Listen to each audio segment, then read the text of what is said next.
హ్యాపీగా ఉన్నారా? మేమంతా హ్యాపీగా తింటాం, హ్యాపీగా ఉంటాం సార్. కుంభాలు తిన్నాం కుంభాలు సార్, అది మెయిన్. మాది అయిపోయింది. అది కుంభాలు మీరందరు తింటే కుంభాలు నేను తిని తిన్నట్టే లెక్క. మీరందరూ కుంభాలు తింటే నేను కుంభాలు తిన్నట్టే తిని లెక్క. కుంభాలు కుంభాలు కుంభాలు కుంభాలు తినేదా? తిని కుంభకర్ణం లాగా వండుకోవడం.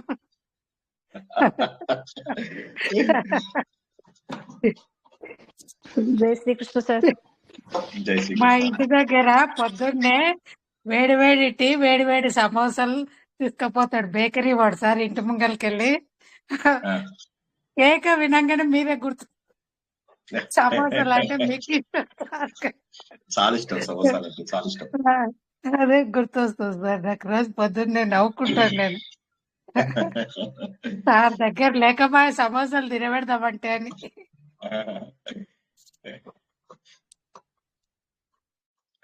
మీ అందరికి ఏంటంటే శుకస్థల్ ప్లేస్ కి తీసుకెళ్ళి ఓకే ఒక 15 రోజుల పాటు సరిగా నియమాలన్నీ నేర్పిస్తే అప్పుడు మీకు ఇక అప్పుడు ఎట్లా అంటే ఇక అసలు ఎట్లా ఉంటదంటే ఆ 15 రోజుల తర్వాత ఇంటికి వచ్చి ఇక సమోసాల మీద సమోసాలు తినేస్తారు. ఇన్ని రోజుల పాటు దూరం అయిపోయి ఆ సమోసాలకి అని చెప్పేసి. ఎప్పుడు తీసుకెళ్తారా? ముందే అయ్యో ఇప్పుడే రామ, బట్టలు చదువుకుంటాం, బ్యాగ్ చదువుకుంటాం సార్. ఏమిటో అసలు సమయం అస్సలు సరిపోవడం లేదు. ఎంత సమయం ఉందో తెలియదు, సమయం ఏమో సరిపోతలేదు. అది ప్రాబ్లం. ఓకే, ప్రారంభించుకుందాం.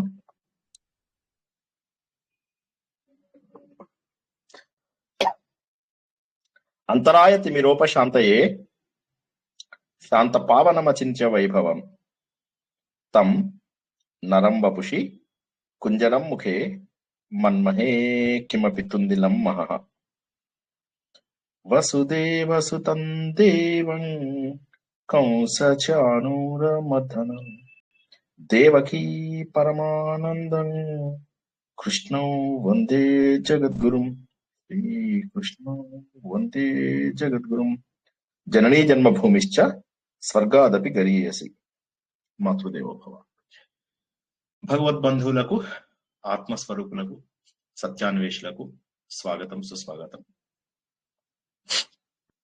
సంస్కృతంలో అత్యద్భుతమైనటువంటి కావ్యాలు ఉన్నాయి. అందులోపల పంచ మహాకావ్యాలు అని చెప్పేసి గొప్ప ఉన్నాయని చెప్పి తెలుసుకున్నాం. అందులో 2 కాళిదాసు రాసినవే, రఘువంశము, కుమార సంభవము. ఇక మిగిలినది మాఘుడి శిశుపాల వధ, భారవి కిరాతార్జునీయం, శ్రీహర్షుని నైషధ చరితం. ఈ 5 లోపల మనం ఇప్పుడు ముందుగా నేర్చుకుంటున్నది రఘువంశం. అయితే చాలా పురాతన కావ్యం ఇది, చాలా పురాతన కావ్యం. నిజంగా చెప్పాలంటే ఇదే బహుశా మొదటి కావ్యం కూడా మనకు బాగా అందుబాటులోకి ఉన్నటువంటిది. కాళిదాసు ఆయన సమయం ఎప్పుడు రాశాడు అనేటటువంటిది చెప్పడం కొంత కష్టము. 1వ శతాబ్దమా, 4వ శతాబ్దమా, రకరకాల కథనాలు ఉన్నాయి. కాబట్టి ఇది సరిగ్గా చెప్పడం అనేటటువంటిది కష్టము. ఏది అయినప్పటికీ కూడా ఇది మొదటి కథలాగా తీసుకుంటాము. కాళిదాసు యొక్క గొప్పతనము ఉపమానాలు అన్న విషయాన్ని తెలుసుకుందాం. ఉపమా కాళిదాసస్య దండిన పదలాలిత్యం భారవేర్ అర్థ గౌరవం. ఇలా 3 మహాకవులు, వీళ్ళు 3 చాలా గొప్పవాళ్ళు. ఉపమానాల లోపల కాళిదాసు. పోలికలు ఎన్ని పోలికల ద్వారా తెలుసుకున్నాము ఈ రఘువంశాన్ని మీ అందరూ గుర్తించారు. దండి ఆయనేమో మంచిగా అర్థగౌరవం అంటే తక్కువ మాటల్లో ఎక్కువ విషయాలని తెలుపుతాడన్నమాట. 3వది పదలాలిత్యం. ఓకే, భారవేర్ అర్థగౌరవం, దండిన పదలాలిత్యం. సో ఉల్టా చెప్పాను నేను. సో అర్థగౌరవం అంటే కొద్దిలోనే ఎక్కువ అర్థాన్ని తెలియజేయడం. ఇక 3వది ఏంటంటే పదలాలిత్యం, మృదువైనటువంటి పదాలు వాడడం. ఈ 3 చాలా గొప్పవాళ్ళు. 3కి 3 లక్షణాలు ఉన్నాయి. మాఘుడు అనే కవి ఎవరైతే ఉన్నారో ఆయన శిశుపాల వధ రాశారని చెప్పాను కదా. ఆయన మాఘే సంతి త్రయోగుణ, ఆయన లోపల ఈ 3 గుణాలు ఉన్నాయి. ఉపమానాలు మంచిగా చెప్పగలడు, పదాలని చక్కగా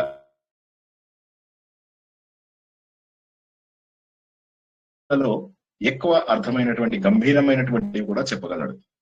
సరే, ఏది ఏమైనా మనం కాళిదాసు మనకు తెలియజేసినటువంటి 19 సర్గల రఘువంశం.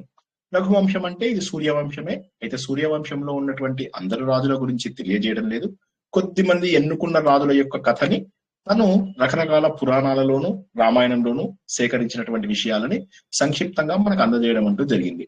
ఇందులోపల బాగా డీటెయిల్ గా మనకు తెలుసుకున్నది దిలీపుని కథ, రఘు మహారాజు కథ, తర్వాత అజమహారాజు, తర్వాత మనకు దశరథ మహారాజు, తర్వాత శ్రీరాముడు. ఇంతవరకు మనము తెలుసుకున్నటువంటి సర్గలు 14-15 అయిపోయాయి ఇక్కడికి. ఇక మిగిలిన ఇంకో 3-4 సర్గలు. ఈ 3-4 సర్గలలో మిగతా 25 మంది 30 మంది కథలు మొత్తం 30 మంది. అందులో ఎంతమంది అయ్యారు? దిలీపుడు, రఘు, అజమహారాజు, తర్వాత దశరథుడు, రాముడు, 5గురు అయ్యాయి. ఇక 25 మంది కథ ఇంకొక 3 సర్గలలో చెప్పేస్తారు. అంటే ఎంత ఫాస్ట్ గా అయిపోతుందో చూసుకోండి. ఎందుకంటే ఎక్కువగా రాముడు తర్వాత వచ్చిన రాజులలో కుషుడు తప్ప మిగతా రాజులలో అంత పరాక్రమం లేదు, అంత చెప్పుకోదగ్గ రాజులు కూడా లేరన్నమాట.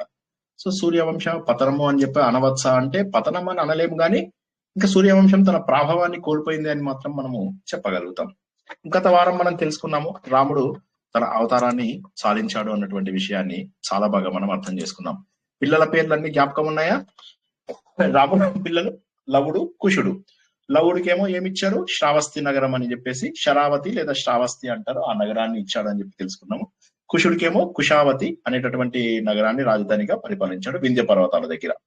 వింధ్య పర్వతాలు అంటే ఇక్కడ మనకు మధ్యప్రదేశ్ దగ్గర అన్నమాట. అక్కడ అది ఎందుకు చెప్పాను ప్రత్యేకంగా అనేది ఇప్పుడు చెప్పుకుంటాం మనం.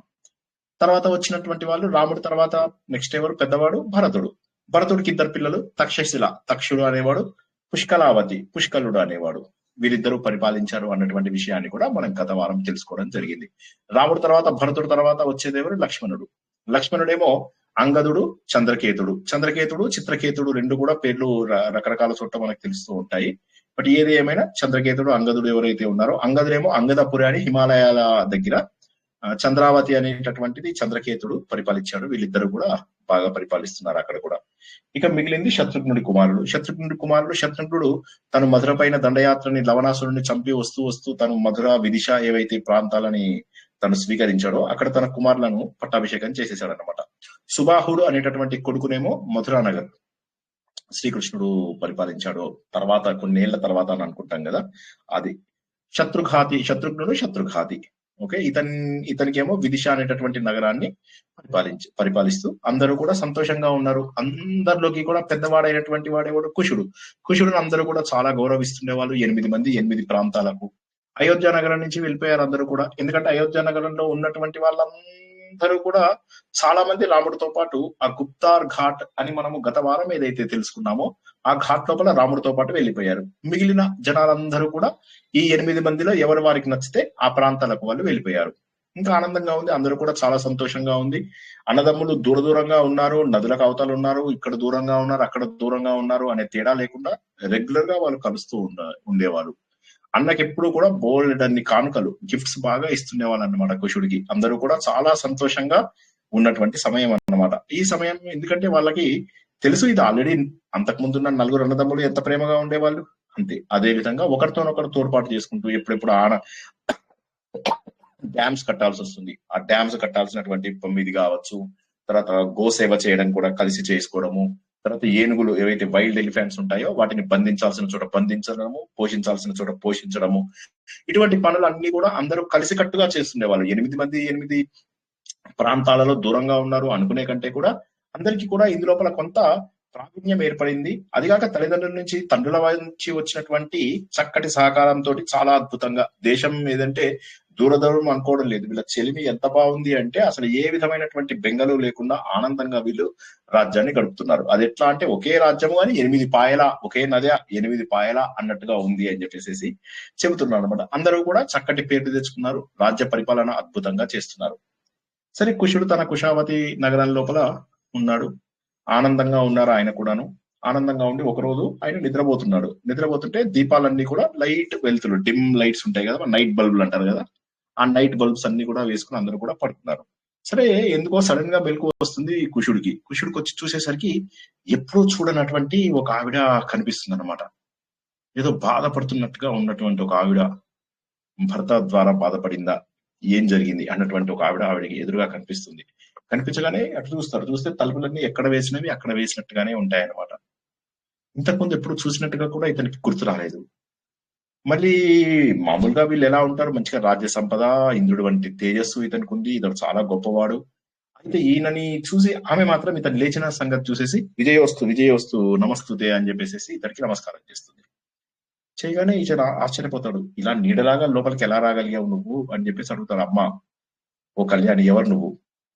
ఈ గృహంలోకి అసలు ఎలా ప్రవేశించావు? ఏం కావాలి నీకు? పోనీ నీకు ఏదో యోగ ప్రభావం ఉంది అట్లా ఇట్లా అంటే అలా కూడా ఏమీ కనిపించడం లేదు, నిన్ను చూస్తుంటే అలా కూడా కనిపించడం లేదు. బహుశా మంచు కప్పిన తామరవేమో.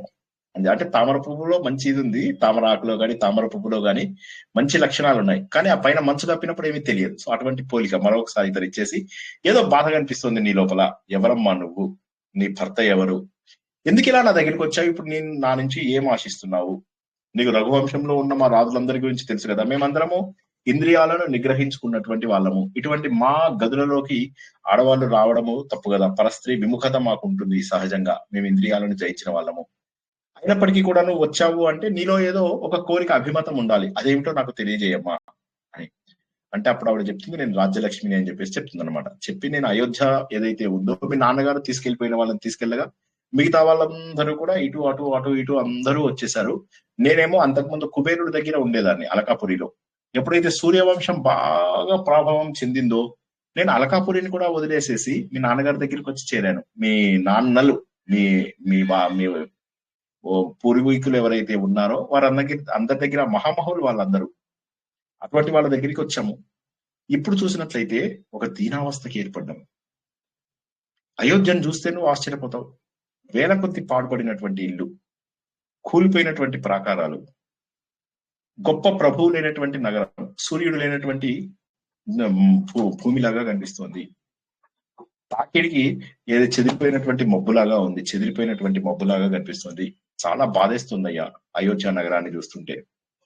ఇంతకుముందు దాని లోపల చక్కగా కాళ్ళకు అందెలు పెట్టుకుని నడుస్తున్నటువంటి జనాలు ఆ రాజవీధుల లోపల ఇప్పుడు కర్ణ కఠోరంగా నక్కలు మాంసం కోసం ప్రయత్నం చేస్తూ అరుస్తూ ఘోరంగా చేస్తున్నాయి. చాలా దారుణంగా ఉందయ్యా. ఒకప్పుడు మంచి మంచి మృదంగ నాదాలు వినిపిస్తున్నాయి, ఇప్పుడు అడవిదున్నలు వాటి కొమ్ములతో ఇట్లా కొట్టుకోవడం కనిపిస్తున్నాయి. ఇక మంచిగా ఆడుకునేటటువంటి నెమళ్ళు, ఇవి చాలా సంతోషంగా ఆడుకునేవి. ఇప్పుడు ఆ స్తంభాలు కూడా ఆడుకోవడానికి ఆ స్తంభాలు అవి లేవు. దాంతో ఏమవుతున్నాయి, అవి ఎక్కడో దాడకుండా పోయి ఇళ్ల పైకి వెళ్ళి కూర్చుని పోతున్నాయి. వాటికి ఇంకా వసతి లేదు, ఆనందం లేదు, ఏం లేదు. రోడ్ల మీద అందరూ కాళ్ళకు చక్కగా రకరకాల లేపనాలు రాసుకుని సుందరాంగులందరూ కూడా రోడ్ల మీద నడిచే వాళ్ళు. అలా రోడ్డంతా కూడా ఆ లేపనాలతోటి వాటితోటి తడిసి ఉండేది. ఇప్పుడేమో చూసినట్లయితే రక్తపు ముద్దలతోటి ఉందయ్యా. ఎంత దారుణంగా ఉందో నేను నీకు చెప్పలేను. ఊరంతా కూడా చాలా చాలా పాడైపోయింది. ఇంతకు ముందు లైట్లు వెలుగుతుండేవి, విండోస్ నుంచి కొద్దిగా లైట్ అక్కడక్కడ, ఇప్పుడు మొత్తం పాడుపడిపోయింది అయ్యా. చూస్తుంటే బాధేస్తుంది. అంతెందుకు, డే టైంలో కూడా అక్కడ ఎవరు కనిపించడం లేదు. ఆ ఊరు లోపల రాత్రిపూట కాదు, డే టైంలో కూడా ఎవరు కనిపించడం లేదు. ఇక ఉద్యానవనాలు ఇంతకుముందు చక్కగా ఇలా పువ్వులు మావందుకోండి అని చెప్పేసి మా అందరి వైపు వస్తుండేవి. అలాంటిది ఇప్పుడు అవన్నీ కూడా కోతుల బారి పడ్డాయి. అడవి చెంచులు, చీమలు ఇవన్నీ కూడా అక్కడ ఉండిపోయి ఆ ప్రాంతం అంతా పాడైపోయింది. నాకు చాలా బాధేస్తుంది అయ్యా. ఏ విధమైనటువంటి అయోధ్య నగరము ఎంత పాడైపోయింది. పూజలు జరగడం లేదు, పునస్కారాలు జరగడం లేదు, అగరబత్తులు, ధూపము, దీపము ఇవన్నీ కూడా జరగడం లేదు. ఇక ఇవన్నీ వదిలేసాయి, సరయు నది చూడు.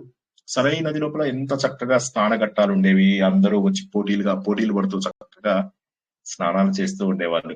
ఇవాళ చూసినట్లయితే అక్కడ అవి బురద పట్టిపోయి ఉన్నాయి, జన సంచారం లేకుండా ఉన్నాయి. అంత పెంచిపోయి ఉన్నానయ్యా. మీ నాన్న కారణ జన్ముడు, ఆయన ఏ విధంగానైతే ఈ రాజ్యాన్ని అద్భుతంగా కాపాడు, నువ్వు మళ్ళీ ఈ రాజ్యాన్ని, మీ కుశ రాజ్యాన్ని వదిలేసి నా దగ్గరికి రావాల్సిందే అని చెప్పేసి చెప్తుంది. చెప్పగానే ఒక్కసారి అసలు ఆశ్చర్యపోతాడు. ఎందుకంటే ఉన్నటువంటి రాజ్యము వీరిదే కదా, అల్టిమేట్ గా ఇది వీళ్ళ రాజ్యమే. దానికి ఎంత బాధపడిపోతాడు. అయ్యయ్యో, నిజంగా కూడా చాలా ఇది. ఎందుకంటే ఇక లాభం లేదు, మరి తనకు వచ్చినటువంటి రాజ్యాన్ని వదులుకునే ఇది లేదు, కానీ అవి కూడా కాపాడుకోవాలి కదా. శిథిలావస్థ, భవనాలన్నీ కూలిపోయాయి, వీధులన్నీ నిర్మానుష్యం, అంతఃపురాలలో ఎక్కడ చూసిన పాములు, చీమలు. అసలు రఘువంశ మహారాజులు ఏలినటువంటిదేనా అన్నంత దారుణంగా ఉంది.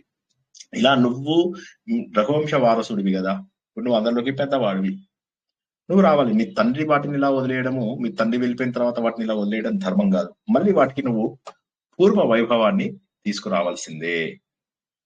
చాలా ఇదన్నమాట. ఎందుకంటే పాపం ఆవిడని చూస్తుంటేనే అనిపిస్తూ ఉంటుంది. ఆ జుట్టు విరబోసుకుని ఆవిడ యొక్క దీన రూపం చూసి చాలా ఆశ్చర్యపోతూ ఉంటాడు. సౌధాలన్నీ కూడా ఎంత ఘోరంగా ఉన్నాయి. ఒకప్పుడు నాట్యశాలలు ఉండేవి. ఆ నాట్యశాలలో ఇప్పుడు ఎవరు లేరు. ఎవరు వెళ్తారు నాట్యశాలలు?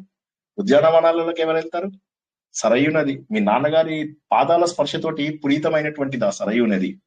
అటువంటిది ఇప్పుడు బిడ్డలైన మిమ్మల్ని కూడా చూడలేకుండా దుఃఖిస్తుంది ఆ నది కూడా అని ఆ రాజ్యలక్ష్మి దేవత ఏడుస్తూ అంటుంది. నీ తండ్రి నిన్ను కుశాధిపతి చేసి ఉండొచ్చు, కానీ రఘువంశానికి పుట్టిల్లు మీ పిత్రార్జితమైనటువంటి ఈ అయోధ్య ఇలా పాడవడం ధర్మమా? నేనేమి నీకు శాపం ఇవ్వడానికో దేనికో రావడం లేదు. నా ఆశ్రయం కోసము, నేను అక్కడ ఉండడం కోసం నాకు ఏదో ఒకటి కావాలి. నన్ను నా అయోధ్యను మళ్ళీ బతికించవయ్యా అనగానే అప్పుడు కుషుడు ఒక్కసారిగా మళ్ళీ చలించిపోతాడు, ఒక్కసారిగా బాధపడతాడు. మరి ఎలాగ ఇప్పుడు అందరూ మంత్రులకు వాళ్ళందరికీ కూడా చెప్తాడు ఈ రాజ్యంలో వీలైనంత భాగాన్ని. ఎందుకంటే ఇతడికి కూడా తట్టుకోలేకపోతాడు. ఎందుకంటే తను కూడా పుట్టి పెరిగినటువంటి ప్లేసు, తను కూడా ఎంతో సంతోషంగా ఉన్నటువంటి ప్లేస్ కదా, తమ్ముళ్ళతోటి వాళ్ళతోటి ఆడుకున్నటువంటి ప్లేసు. సో వారందరికీ కూడా చెప్తాడనమాట, ఇలా ఇలా జరిగింది, మనం ఇంకా బయలుదేరాలి అని. ఎలా అయితే ఇక ఆయన సైన్యాలు వాళ్ళు వీళ్ళు కూడా అందరూ ఈ ఊరేమో మంత్రులకి వాళ్ళకి అప్పచెప్తాడు, మీరు పరిపాలిస్తూ ఉండండి, మనం అయోధ్యని మెయిన్ హెడ్ క్వార్టర్స్ గా చేసుకుందాము అని చెప్పేసి. ఈయన వెళ్తూ ఉంటే మబ్బులు కనుక ఏ విధంగానైతే చంద్రుడిని అనుసరించి వెళ్తాయో, వాయువుని అనుసరించి వెళ్తాయో, అదే విధంగా సైన్యం అంతా కూడా ఈయనను అనుసరించుకుంటూ వెళ్తుంది ఇలా. అందరూ కూడా సంతోషంగా ఉన్నారు. సో పెద్ద సేన ఎట్లా అన్నట్టు ఒక రాజధాని కదిలిపోతుందా కుషుడు వెనకాల అన్నట్టుగా ఉంటారు. చాలా సంతోషంగా ఉంది. ఇక ముందుకు బయలుదేరిపోతూ ఉన్నారు. వీళ్ళు వెళ్తుంటే ఎలా ఉంది అంటే ఆ రోడ్డు అంతా కూడా దుమ్ము ధూళి లేచిపోతుంది. వీళ్ళంతా సైన్యం కదా, ఆ సైన్యంలో గుర్రాలు, ఆ ఏనుగులు, వీటన్నిటి కదలికలకు అక్కడ ఉన్నటువంటి దుమ్ము, బురద ఇవన్నీ కూడా లేచి లేచి కనిపిస్తున్నాయి. గుర్రాల గిట్టల శబ్దము వీటన్నిటితోటి ఎలా ఉంది అంటే వింధ్య పర్వతాలని నర్మదా నదిలా తొలుచుకుంటూ పోయిందిలా. నర్మదా నది మనకి ఎక్కడ ఉంటుంది? ఇలా మధ్యలో ఉంటుంది.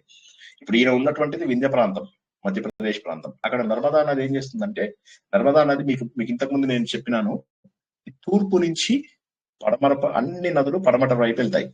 కానీ నర్మదా, తపతి, శబర్మతి ఇటువంటి నదులన్నీ కూడా ఇట్లా రివర్స్ వెళ్తాయి. వీటిని నదాలు అంటారు. నదాలు. నది అంటే బంగాళాఖాతంలో కలిసేవన్నీ నదులు. ఇటు వెళ్తేనేమో నదాలు. ఇవన్నీ మనం ఇంతకు ముందు చెప్పుకున్నవే, మళ్ళీ ఒకసారి చెప్తున్నాను. ఈ నర్మదా నది ఇలా వెళ్ళేటప్పుడు మనం దారి చేసుకోవాలి. ఆ దారి చేసుకోవడం కోసం ఈ పర్వతాన్ని తొలిచేసుకుంటూ దారి చేసుకుంటూ వెళ్తుందా అన్నట్టుగా ఈ మార్గ మధ్యం చాలా హారిబుల్ గా ఉంటుంది. ఆ దారినంతా కూడా వీళ్ళు శుభ్రపరచుకుంటూ వెళ్ళి మధ్య దారి లోపల ఎన్ని ఆటంకాలు వచ్చినా కూడా వాటన్నిటిని ఇవి చేసుకుంటూ మొత్తం మీద చివరికి అలా వెళ్తూ గంగా నదిని చూస్తారనమాట. గంగా నదిని చూడగానే ఒక్కసారి తన పూర్వీకులందరూ కూడా అక్కడ శాపానికి గురవుతారు. సగరుడి సంతానం మనం అప్పుడు ఇంతకు ముందు చెప్పుకున్నాం కదా, ఆ 60,000 మంది అక్కడ ఉంటాడు. ఉండేసి ఇలా దండం పెడతాడు అనమాట. జరిగినటువంటి కథ మొత్తం జ్ఞాపకం చేసుకుంటాడు. భగీరథుడు తీసుకొచ్చినటువంటి నది, ఆ నది ద్వారా ఇక్కడ ఏం జరిగింది అవన్నీ కూడా తను గుర్తు తెచ్చుకుని కళ్ళలోంచి నీళ్లు తెచ్చుకుంటాడు. అప్పుడు ఆ గంగా జలాలకు పూర్తిగా మోకరిల్లుతాడు. అలా ప్రయాణం చేసి చివరికి అయోధ్యలో ఉన్నటువంటి సరయూ నది దగ్గరికి వచ్చేస్తాడు. సరయూ నది కూడా గంగా నది యొక్క ఒక పాయ. సరయూ నది, తర్వాత తమసా నది, గోమతి నది, ఇవన్నీ కూడా ఇక్కడ మనకు తెలిసినటువంటి ముఖ్య పాయాలు అన్నమాట. ఇవి మన రామాయణానికి సంబంధించినంత వరకు. సో ఆ నదులలో మొత్తం మీద ఈయన సరయూ నది అంటే అయోధ్యలో ఉన్నటువంటి నదికి వెళ్తాడు. అప్పుడు అక్కడ చూడగానే ఒక్కసారిగా కళ్ళల్లో అవన్నీ మెదులుతాయన్నమాట. ఇక్కడ యజ్ఞం చేసేవాళ్ళు, ఈ యజ్ఞం, అక్కడ ఆ యజ్ఞం చేసేవాళ్ళం, ఇక్కడ ఇది చేసేవాళ్ళం, ఈ యజ్ఞ వేదికలు, ఇక్కడ అందరూ ఉండేటటువంటి స్నానాలు, తర్వాత ఇక్కడ అందరూ స్నానాల తర్వాత బట్టలు మార్చుకునేటటువంటి గదులు, ఇవన్నీ కూడా చూస్తాయన్నమాట. ఈయన రాగానే గాలంతా కూడా అన్ని పుష్పాలను తగిలి ఈయనను తగిలిందిట. వచ్చావా అని చెప్పేసి వెల్కమ్, మనకు వెల్కమ్ డ్రింక్ ఇస్తారు కదా హోటల్ లోపల, అట్లా ఆయనకు చక్కటి వెల్కమ్ గాలితోటి ఎదురొచ్చింది అనమాట. మంచి తరంగాలన్నీ కూడా రా అని చెప్పేసి ఆహ్వానించడానికి ఈయన వైపు వచ్చాయట. అప్పుడు చూశాడు, అక్కడి నుంచి చూసి చాలా సంతోషపడిపోతాడు కుషుడు. తన సైన్యంతో వాళ్ళతోని చిన్నగా అక్కడ విడిదిలాగా వేపిస్తాడు అనమాట. వేపించేసి ఇక మరి దీన్ని బాగుపరచాలి, ఈ ఊరిని ఎలా బాగుపరచాలి? ఇప్పుడు ఉన్నటువంటిదేమో చాలా పాడైపోయినటువంటిది ఉంది. ఇది మాటలు కాదు, ఇది ఇంత పాడైపోయినటువంటి నగరాన్ని అందులో ఒక్కసారిగా బాగు చేయడం అనేటటువంటిది మరీ కష్టమైనటువంటి పని. కాబట్టి దానికి చాలా రకాల రిపేర్స్ కావాలి. అందుకని ఆయన ఏం చేస్తారంటే రకరకాల శిల్పులని బాగా మందిని పిలుచుకుంటాడు అనమాట. చాలా మంది శిల్పులు, కళాకారులు. ఎందుకంటే ఇంకా దీన్ని పునర్నిర్మాణం కావాలి, దీనికి పూర్వ వైభవాన్ని తీసుకురావాలి అంటే రకరకాల శిల్పులు, కళాకారులు వీళ్ళందరూ కూడా రావాల్సినటువంటి అవసరం ఉంటుంది. వేల సంఖ్యలో తనకు తెప్పించుకుంటాడు. మళ్ళీ తమ్ముళ్ళ దగ్గర వాళ్ళ దగ్గర ఉన్న వాళ్ళని కూడా అడిగి వాళ్ళ దగ్గర నుంచి కూడా మంచి ఆర్కిటెక్ట్స్ వాళ్ళు వీళ్ళు పనిముట్లు ఆర్టిజాన్స్ అని కూడా వాళ్ళందరినీ కూడా తీసుకొచ్చేస్తారు. వడ్రంగులు ఇక కావాల్సినటువంటివన్నీ అన్నమాట. మళ్ళీ దీన్ని ఎలా అంటే స్వర్గపురిలాగా దీన్ని తీర్చిదిద్దాలి అని చెప్పేసి అందరినీ వెంట తీసుకుని వచ్చేస్తాడు.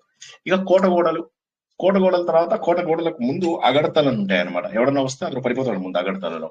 ఆ అగడతలలో మళ్ళీ నీళ్లు పోవాలి. ఇప్పుడు అక్కడ ఉన్నటువంటి మురికి నీళ్ళన్నీ పోవాలి. మళ్ళీ గోడలన్నీ కూడా ఎక్కడెక్కడ పాడయ్యాయో వాటన్నిటిని రిపేర్ చేయించాలి. ఆ రిపేర్స్ అన్ని చేయిస్తాడు. ఎత్తు ఎంత పెంచాలో మళ్ళీ అంత పెంచుతాడు. అగడతలన్నీ కూడా శుభ్రం చేయిస్తాడు. గలీజు నీళ్ళు అయిపోతాయి. అన్ని కూడా మురికి నీళ్లు, చెట్లు, చేమలు, ఆకులు, మట్టి, కొన్ని చోట్ల బురద బురదగా ఉండిపోయి తర్వాత పాడైపోయి అట్లా ఉన్న అగడతలన్నీ కూడా చూసుకుని వాటన్నిటిని కూడా శుభ్రం చేయిస్తాడు. శుభ్రం చేయించి మళ్ళీ గంగా నీళ్ళు ఇక్కడికి వచ్చేలాగా చూసి అమ్మయ్య సరయు నది వచ్చిన తర్వాత అప్పుడు సంతోషపడతాడు, అమ్మయ్య బాగుందని. ఇక మరి లోపలికి వెళ్ళిన తర్వాత అంతఃపురాల భవనాలు కూడా బాగుండాలి కదా.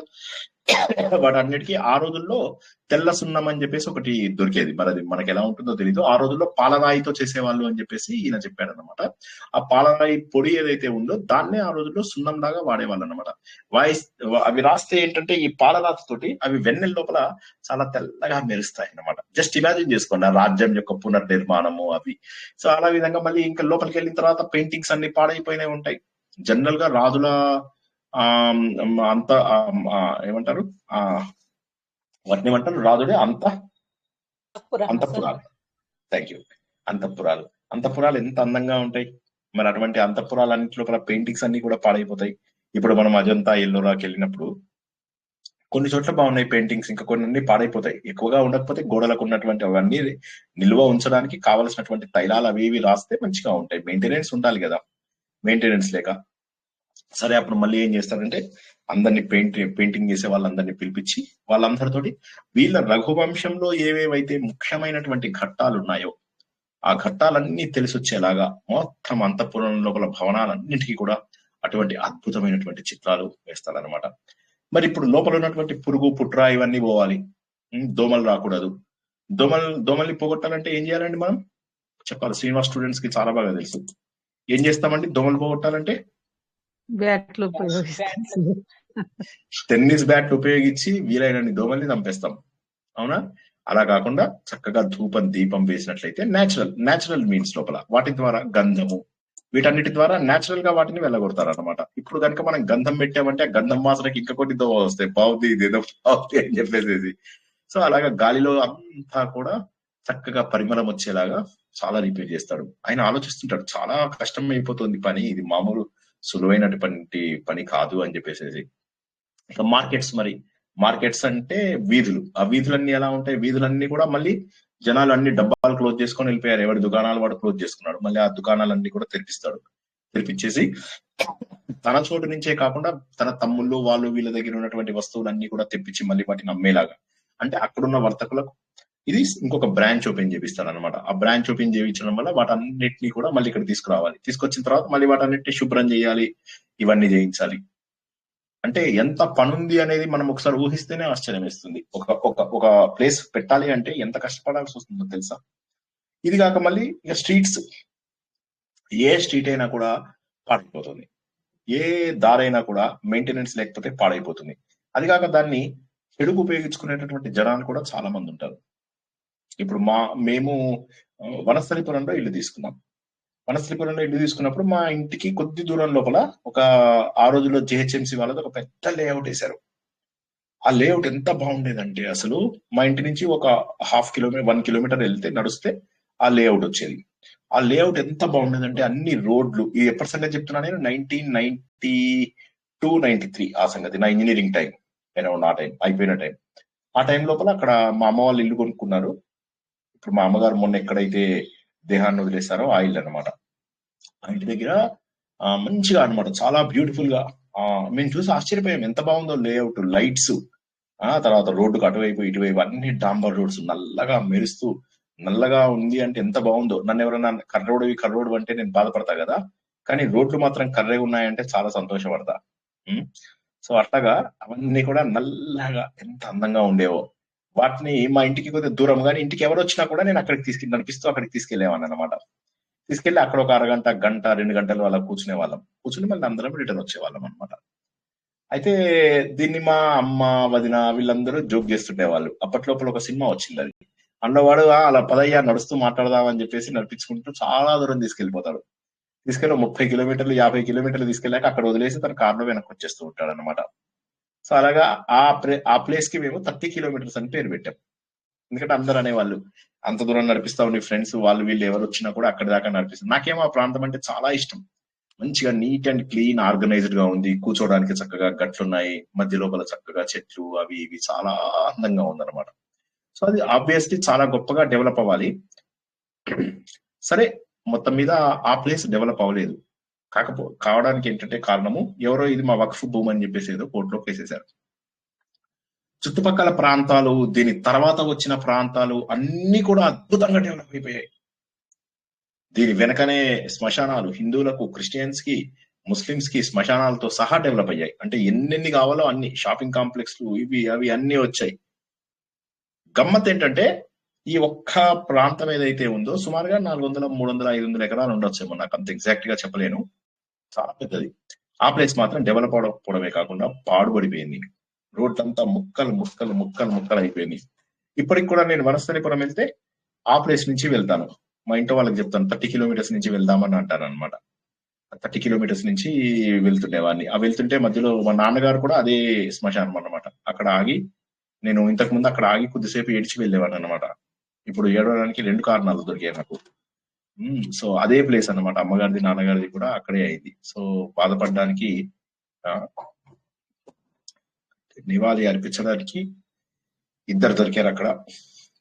సో అక్కడి నుంచి వెళ్తాం. వెళ్ళిన తర్వాత ఈ లోపలంతా కూడా పాడుపడిపోయి చెట్లన్నీ పెరిగిపోయాయి, ముళ్ళ చెట్లు పెరిగిపోయాయి, పందులు, బురద అన్ని కొట్టుకుపోయాయి. ఆ రోడ్ అంతా ముక్కలు ముక్కలు అయిపోయింది. తాగుబోతులు అందరూ వాడి పడేసినటువంటి బాటిల్స్. నాకు ఇవాళ రఘువంశము నేను కూడా మీకోసం చదవడమే ఇవాళ. ఇంతకుముందు ఎప్పుడో ఎగ్జామ్ కి వాటికి చదివిందే గాని మళ్ళీ ఇవాళ చదువుతుంటే అసలు కళ్ళలోంచి నీళ్ళు వచ్చేసాయి. మొత్తం మా ప్రాంతం అంతా జ్ఞాపకం వచ్చింది. అనుకోకుండా అది మీకు కూడా చెప్పుకోవడము జరుగుతుంది.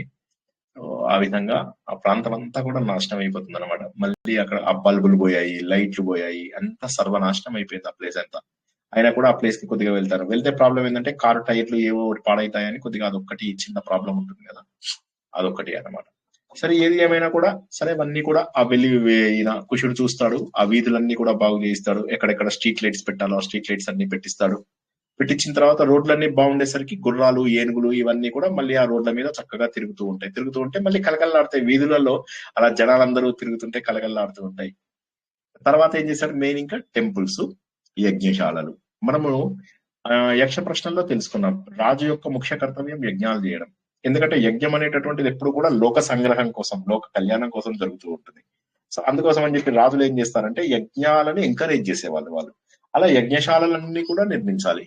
ఆ యజ్ఞశాలలన్నీ కూడా మళ్ళీ పునర్నిర్మించడం, ఎక్కడెక్కడ వాటికి ఏ వసతులు ఉండాలి వాటన్నిటికీ కావాల్సినవన్నీ ఏర్పాటు చేయడము. ఇక దేవాలయాలు కూడా అంతే. రాముడి కాలంలో ఎలా అయితే ఉండేవో అవన్నీ కూడా మళ్ళీ పునర్నిర్మించారు, ఇవన్నీ కూడా చేశారు అని చెప్పేసి చెప్తారు. ఇప్పటికి కూడా మనకు అక్కడ నాగేశ్వర ఆలయం అని ఒకటి ఉంది. మరి ఆలయము కుషుడు కాలంలోనే నిర్మించారు అని అంటారు. ఎవరైనా అయోధ్యకి వెళ్ళిన వాళ్ళకు తెలుస్తుంది. కాళేరామ్, గోరారామ్ అని 2 టెంపుల్స్ ఉంటాయి. అక్కడే ఒక శివాలయం కూడా ఉందన్నమాట. అది కుషుడు సమయం లోపల నిర్మించారు అని ఒక మాట చెప్తారు. అక్కడ చాలా చిన్న గల్లీలు కూడా తెలుసు నాకు అయోధ్యలో. సో ఆ టెంపుల్స్ చాలా మంది చూడరు. ఇలా సందులోంచి వెళ్ళాలన్నమాట. సో సరైన నదికి వచ్చే దారి. సో అట్లాగా anyway coming back to our ఇది.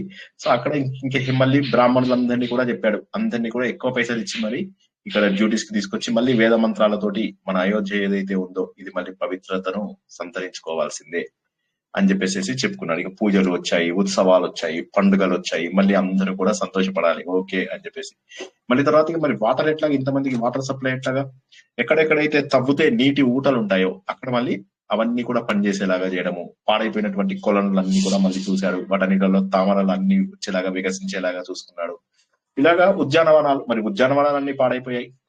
ఉద్యానవనాలు అంటే పార్కులు.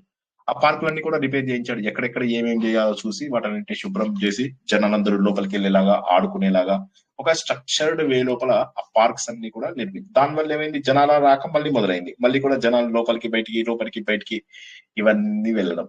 ఇంకా చివరిగా మిగిలినటువంటిది సరయూ ఘాట్. సరే ఈ లోపల రకరకాల ఘాట్స్ పెట్టేశాడు. రామ్ ఘాట్, లక్ష్మణ్ ఘాట్, జానకి ఘాట్, ఇట్లా రకరకాలుగా పెట్టేసి మంచిగా మెట్లన్నీ కూడా ప్రాపర్ గా నిర్మించి వీలు కల్పించి చాలా అద్భుతంగా మళ్ళీ నదీ తీరాలలో కూడా చక్కగా మంగళ వాయిద్యాలు లాగా ఎవరైనా ఏమైనా ఫంక్షన్స్ చేసుకోవాలన్నా వాటికి తగ్గటువంటివన్నీ చేసుకుంటూ, అంటే ఎలా అయిపోయింది అంటే అంతకు ముందు నాథుడు లేనటువంటి స్త్రీ బాధపడుతున్న సమయం లోపల మరి కుషుడు రావడంతో ఆమె మంగళకరమైనటువంటి రూపాన్ని సంతరించుకుందా అన్నట్టుగా కాళిదాసు రాయడం అనేటటువంటిది మనకు చాలా నచ్చేటటువంటిది ఇది. సో ఇంకేముంది, ఇది బాగా నిర్మించాడు. ఇక సరిగ్గా సమయం అయింది, వేసవి కాలం వచ్చేసింది. ఇంకా అప్పటి వరకు ఊరంతా ఒక రకంగా ఉంది, ఇప్పుడు చూసినట్టయితే ఊరు మరో రకంగా వచ్చేసింది అనమాట. ఊరంతా కూడా మళ్ళీ వేడెక్కిపోయింది. సో చూస్తున్నాడు, గ్రీష్మ ఋతువు వచ్చింది. ఎక్కడ చూసినా కూడా జనాలకు చెమట్లు పడుతున్నాయి, బాగా ఎండ. అందులో అయోధ్యలో కొద్దిగా ఎండ మామూలుగా కూడా కొద్దిగా ఎక్కువనే అనమాట. సో చూస్తున్నాడు ఎలాగా బాగా ఎండ వస్తూ ఉంటుంది. ఎక్కడ చూసినా కూడా ఇంకా సాయంత్రం పూటే జనాలు పార్కులకు వెళ్ళడం అవి ఇవి జరుగుతుంది. తను కూడా అంతస్తుల్లో ఉన్నాడు. కొంతమంది ఏసీలు ఆ రోజుల్లో కూడా నీళ్ళని ఇంట్లోపల ఏసీ లాగా చల్లేసుకుంటూ మొత్తం అవే నీటిని సర్క్యులేట్ చేస్తూ మన ఏసీ లాంటి కొన్ని యంత్రాలు ఉండేవిట. ఆ యంత్రాలన్నీ కూడా ఉపయోగించుకుంటూ కొంతమంది ఇంట్లోపల మహల్స్ లోపల చల్లదనాన్ని చేస్తున్నారట. సో ఈయన ఎంత బాగా వర్ణించారంటే అప్పటిదాకా నీళ్ళు ఏవైతే ఇట్లా మెట్లని ఇలా పాచిపట్టేంత మెట్ల దాకా వచ్చాయి. ఇప్పుడు ఏమైంది, మెల్లమెల్లగా ఎండిపోయి ఇలా పాచిపోతూ ఉందన్నమాట. ఎందుకంటే నీళ్ళు ఇలా కిందికి దిగిపోతున్నాయి. సూర్యుడి ఎండ వల్ల నీళ్ళ మట్టము తగ్గిపోతుంది, పాచి కూడా మనకు కనిపిస్తుంది. అంటే అంటే ఆయన ఋతువులను కూడా అద్భుతంగా వర్ణించాడు. అంటే చిన్న ఇది కాదు, అసలు ఎంత చిన్న చిన్న విషయాలను కూడా ఆయన చాలా ఇది చేశాడంటే అసలు చాలా ఆశ్చర్యం అన్నమాట. మాటికి దక్షిణ దిశ నుంచి ఉత్తర దిశకి వెళ్తున్నాడు సూర్యుడు, ఉత్తర దిశ నుంచి దక్షిణ దిశకి వెళ్తున్నాడు. ఎప్పుడైతే ఉత్తర దిశ నుంచి ఉత్తర దిశ ప్రయాణం ఎప్పుడైతే ప్రారంభమైందో, ఉత్తరాయణ కాలం ప్రారంభమవగానే ఈ ఎండాకాలం ఇక పుంజుకుందనమాట. అమ్మయ్య నాకు బాగా శక్తి వచ్చేసింది అని చెప్పేసి సూర్యుడు విపరీతమైనటువంటి ఎండను వీళ్ళందరి పైన కురిపిస్తున్నట్ట. ఎట్లా అంటే ఇంక అసలు చాలా ఇదిగా అన్నమాట. చూస్తున్నాడు ఈయన, జనాలకి ఎవరికైనా పైనుంచి ఏమన్నా చిన్న ఇది పడితే ఏమంటారు, పుష్పాల నుంచి వాటి నుంచి ఏమైనా ఆకుల రాలి ఏమైనా రేకులు పడితే అవన్నీ కూడా ఎలా ఉన్నాయట అంటే ఈ అతుక్కుపోయి ఇక్కడ ఈ చెమటకు అతుక్కుపోయి అవి కిందకు కూడా రావడం లేదు. అంటే చిన్న చిన్న మాటలు, అంటే ఆయన చెప్పినటువంటివి చిన్న చిన్న చిన్న చిన్న చిన్న చిన్న మాటలు అన్నమాట. ఉద్యానవనాల్లో కూడా సాయంత్రం అయితే గానీ రావడం లేదు తుమ్మెదలు. అవి వచ్చేసి ఏం చేస్తున్నాయి, ఇలా పువ్వుల లోపల తలలు పెట్టి చూస్తుంటే ఎవరన్నా చూస్తే అంటే కొద్దిగా చల్లదనం ఉంటుందని చూస్తుంటే వీళ్ళందరికీ ఏమనిపిస్తుంటా అంటే ఆ తుమ్మెదలు లోపల ఎన్ని మకరందాలు ఉన్నాయో కౌంట్ చేస్తుందా అన్నట్టుండేది. మా పాప చిన్నప్పుడు ఏం చేసేదంటే చాలా బేబీగా ఉన్నప్పుడు 2 months 3 months అలా ఉన్నప్పుడు దానికి ఇట్లా చేతిలో పట్టుకుంటే ఏడ్చేది బాగా. అప్పుడు ఏం చేసేవాడిని, ఇట్లా వెనకాల క్యాలెండర్ ఉండేది. క్యాలెండర్ అంటే 1 2 3 4 5 6 7 8 అవన్నీ ఉంటాయి కదా. ఆ క్యాలెండర్ ఇట్లా లేపి చూపిస్తే ఏడు పాపేసేది. నాకు అర్థం కాలేదు, క్యాలెండర్ లో ఏం చూస్తుంది, బొమ్మలు. ఇప్పుడు ఇక్కడ అంటే శ్రీకృష్ణుడు ఉన్నాడు, చిన్న చిన్న బొమ్మలు బాగున్నాయి. కానీ మా పాపకి ఏంటంటే క్యాలెండర్ ఇలా లేపి చూపిస్తే వెనకాల క్యాలెండర్ మీద నెంబర్లు చూస్తూ ఇలా చాలా సీరియస్ గా చదివేది అనమాట. అప్పటి నుంచి మా ఇంటికి ఎవరు వచ్చినా మా పాప ఏడిస్తే దాన్ని క్యాలెండర్ ముందుకు తీసుకెళ్లి ఇలా పెట్టేవాళ్ళు. పెడితే అది చాలా శ్రద్ధగా క్యాలెండర్ చదివేది అనమాట. అది ఏం చదివేదో తెలియదు క్యాలెండర్ ని. ఇప్పటికి కూడా మా పాపకి అది చూపిస్తూ నవ్వుతాం అన్నమాట. సో ఎనీవే, ఇక్కడ ఈ తుమ్మెద ఏదైతే ఉందో ఆ తుమ్మెద లోపల ఉన్నటువంటి వీటన్నిటినీ కలుపుతోందా, కౌంట్ చేస్తుందా అన్నట్టుగా ఉందిట. వసంతుడు వెళ్ళిపోయాడు, వసంత ఋతువు వెళ్ళిపోయేసరికి ఇక మన్మధుడు కూడా మెల్లగా వెళ్ళిపోయాట. ఇంక ఇప్పుడు అందరి మధ్య ఫ్రెండ్షిప్ తగ్గిపోయింది, ఎవరు కలవరు, భార్య భర్తలు వాళ్ళు వీళ్ళు కూడా ఎవరు సరిగా ఫ్రెండ్లీగా ఉండరు. మధ్యలో నాకు పెద్దగా పని లేదు, ఇక డే టైం కాదు నేను నైట్ టైమే వస్తాను అని చెప్పేసి ఆయన కూడా డే టైం మానేశాడు. వసంత ఋతువు లోపల పాపం ఆయన చక్కగా ఉన్నట్టు. అంటే జస్ట్ అంటే ఆ కవి యొక్క హృదయం చూసినట్లయితే ఆ ఋతువులను కూడా ఎంత బాగా వర్ణించాడు అని చెప్పి ఆయన అనుకున్నట్టు, సరే రాత్రికి సాయం వేళల్లోనే మళ్ళీ నా శ్రద్ధ చూపిస్తానులే అని చెప్పేసి అనుకున్నట్ట. సో ఇలాంటి సమయాలలో ఈయన మెల్లగా సరయు నదికి విహారం చేద్దామని చెప్పేసి వచ్చాడనమాట. రాగానే ఇంకా ఇంకేముంది, అక్కడికి వెళ్ళేసరికి ఆల్రెడీ చాలా మంది నీళ్ళ లోపల రకరకాల జనాలు నీళ్ళలోకి దిగడము, వాళ్ళందరూ ఒకరి నుంచి ఒకరు నీళ్లు చల్లుకోవడము, మళ్ళీ అందులోపల పుష్పాలు పెట్టి చల్లుకోవడము. జనాలకి ఆ నీళ్ళల్లో జలక్రీడ అంటే చాలా ఆనందం. ఇంకా రోజుల్లో సినిమాలా ఏమన్నా ఉన్నది జలక్రీడే కదా. సో అంతా చేసుకుంటూ చాలా సంతోషంగా ఉన్నారు అనమాట. సాయంత్రం అయిపోయేసరికి చాలా ఇదిగా అనమాట.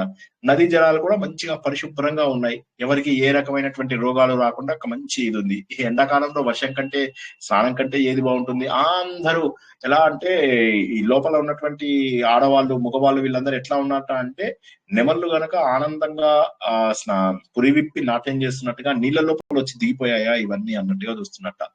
అన్ని ఎక్కడ చూసినా కూడా వీళ్ళందరి తడి బట్టలు చూస్తుంటే వాటిపైనటువంటి ఇవన్నీ కూడా ఏమిటి ఇలా అందరూ లోపల ఆడుకుంటూ ఆడుకుంటూ ఒకళ్ళపైన ఒకళ్ళు ఇట్లా ముత్యాలు చల్లుకున్నారా? ఎందుకంటే ఎండ కదా, ఆ ఎండకి ఇది లోపల పెరుగు ఇట్లా సూర్యుడు పడి ఇట్లా మెరుస్తూ ఉంటాయి కదా, అరే వీళ్ళు ఏంటి నీళ్లు చల్లుకున్నారా లేకపోతే ముత్యాలు చల్లుకున్నారా అంటే ఆయన వర్ణన ఏదైతే ఉందో ప్రతి చిన్నదాన్ని కూడా వర్ణన చేస్తాడు. ఇక చాలా అద్భుతంగా ఈయన కూడా మెల్లగా దిగుతాడు. ఈయన రాగానే అందరూ కూడా ఆయనను అలా ముందుకు తీసుకెళ్తారు. ఈయన రాగానే సహజంగానే అక్కడ ఉన్నట్టు ఇంకా అప్పటికి నాకు పెళ్లి అవ్వదు. సో రాగానే అక్కడ ఉన్నటువంటి ఊర్లో ఉన్నటువంటి రిచ్ పీపుల్, గర్ల్స్ వాళ్ళందరూ కూడా అక్కడికి ఈయన చుట్టూరా చేరతారు అనమాట. చేరతారు వాళ్ళందరితోటి ఇంకా అందులో అంతఃపుర వనితలు వాళ్ళు వీళ్ళు ఉంటారు కదా, వాళ్ళందరితోటి ఎట్లా ఆనందంగా ఉంటాడంటే ఈయన ఏ విధంగానైతే స్వర్గలోకం లోపల ఇంద్రుడు అందరితో ఎలా అయితే ఎంజాయ్ చేస్తూ ఉంటాడో ఆ విధంగా కుషుడు ఇక్కడ చాలా ఆనందంగా ఉన్నట్ట. సరే ఇక్కడ ఒక విషయం ఏమైందంటే శ్రీరాముడు మనకు అగస్త్యం గురించి తెలుసు. అగస్త్యుడు మనకు శ్రీరాముడికి చాలా ఆయుధాలు ఇచ్చాడని చెప్పి తెలుసుకుందాం. ఆయుధాలు ఇవ్వడమే కాకుండా చివరికి మళ్ళీ వచ్చి ఆదిత్య హృదయం చెప్పాడని, ఆదిత్య హృదయం మళ్ళీ మనకి ఎల్లుండి క్లాస్ ఉంది. సో ఆదిత్య హృదయం కూడా మనం తెలుసుకుంటాం. ఆ ఆదిత్య హృదయమే అవే కాకుండా ఇతనికి ఒక ఆభరణం ఇస్తాడన్నమాట.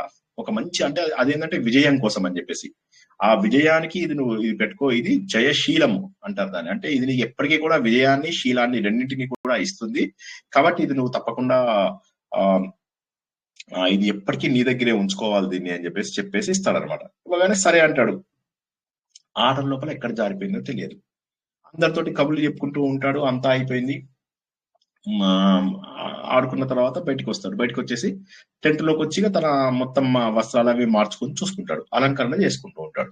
వస్త్రాలు మార్చుకుంటాడు, అలంకరణ సమయం లోపల అప్పుడు చూస్తాడు, ఇదేంటి నా బాహువుల లోపల ఉండాల్సినటువంటి కంకణం ఏదైతే ఉన్నదో అది లేదేంటి, అందులో ఇదేంటి జయలక్ష్మిని వశీకరించేది, అంటే విజయాన్ని స్వీకరించేటటువంటిది, నా లోపల శీల సంపదను పెంచేటటువంటిది, అటువంటిది ఎక్కడికి పోయింది అని చెప్పేసి పోతున్నాడు. ఇప్పుడు అతను పోయింది ఏంటంటే అరే నా వస్తువు పోయింది అనే దానికంటే కూడా, అంటే ఇతడు లోభి కాదు. మళ్ళీ ఇక్కడ కూడా శ్రీ కాళిదాసు చాలా జాగ్రత్త పడుతున్నాడు. ఎట్టి పరిస్థితుల్లో కూడా వీళ్ళని తక్కువ చేయడం కాదు, మళ్ళీ లోభంతో ఒక రాజుకి ఏమైంది, ఒక కంకణం పోతే ఇంకో కంకణం పెద్ద వెతుకు అట్లా అనుకోకూడదు మనం.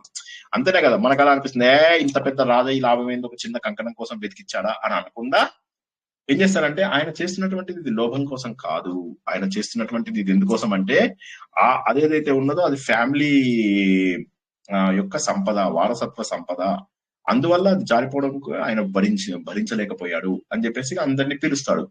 పిలిచి రండిరా మీరంతా వచ్చేసి ఇక్కడ వెతకండి అని చెప్పి ఎంత వెతుకుతారో నది మొత్తం కలియ పెడతారు, అయినా కూడా ఆభరణం దొరకదు. రాత్రంతా వెతుకుతారు, ఇక దొరకదు. ఇక వాళ్ళు అంటారు దేవా అంతా వెతకాం, ఇక మాకేం వల్ల కాదు, ఇక మునిగిపోయిన ఆభరణం అది ఎక్కడికో వెళ్ళిపోయింది, అది బాటం వరకు ఎంత వీలైతే అంత మనము ఇచ్చేస్తాము. అయితే ఒక్కటి మాకు డౌట్ ఏంటంటే ఈ సరయూ నది బాటం లోపల ఒక నాగరాజు ఉన్నాడు, కుముదుడు అని చెప్పేసి ఒక నాగరాజు ఉన్నాడు, బహుశా ఆయన ఏమన్నా ఇది లోభంతోనే తీసుకున్నాడేమో అని మాకు అనిపిస్తోంది అంటాడు. అనగానే అప్పుడు ఒక్కసారిగా ఆవేశపడతాడు, ఇది అసలే నాకు చాలా ముఖ్యమైనటువంటిది, ఎవడో లోభం పడి మా నదిలో ఉన్నటువంటి వాడు ఎలా తీసుకుంటాడు దీన్ని నాగరాజు, ఎవరైనా కానీ నాగరాజు కానీ ఎవడన్నా కానీ నేను ఇంకా వాడిని ధరించేస్తా, వాడిని లాగేస్తాను, కొట్టేస్తానని చెప్పి ధనుర్ధార అయిపోతాడు, ఫుల్ గా ధనుసు అంత ధరించేస్తాడు. నాగపాములు అనేసరికి వాళ్ళందరికీ కూడా గరుడాస్త్రం అంటే భయం వేస్తుంది కదా, సో ఈ గరుడాస్త్రం వేసేస్తాను, ఇంకా అప్పుడు ఒక్కసారిగా వాటన్నిటిలోంచి ఆయన బయటకు వచ్చి నాకు ఇవ్వాల్సిందే అని చెప్పి రెడీ అయ్యి వేయబోయే లోపల నుంచి ఒక పెద్ద శబ్దం అవుతుంది. శబ్దమై ఆ శబ్దంలోంచి ఎట్లా అంటే పెద్దగా ఏది అరణ్యంలోంచి ఒక పెద్ద అడవి ఏనుగు వచ్చిందా అన్నట్టుగా ఈ నీళ్ళలోంచి ఒక పెద్ద శబ్దం వచ్చి ఒక పెద్ద దివ్య పురుషుడు ఇట్లాగా పైకి రావడం కనిపిస్తుంది. చూస్తుంటాడు, ఇలా వెళ్ళి చూస్తూ ఉంటాడు ఇతను ఎవరా అని చెప్పేసి. ఎలా ఉంది ఏంటి, అక్కడ అతడి పక్కన ఒక అమ్మాయి కూడా ఉంటుంది. ఆ అమ్మాయి ఎలా ఉంది అంటే సముద్రం నుంచి క్షీరసాగర మదనం సమయం లోపల పాల సముద్రం నుంచి వచ్చినటువంటి లక్ష్మి ఉన్నదా అన్నట్టుగా ఉంది.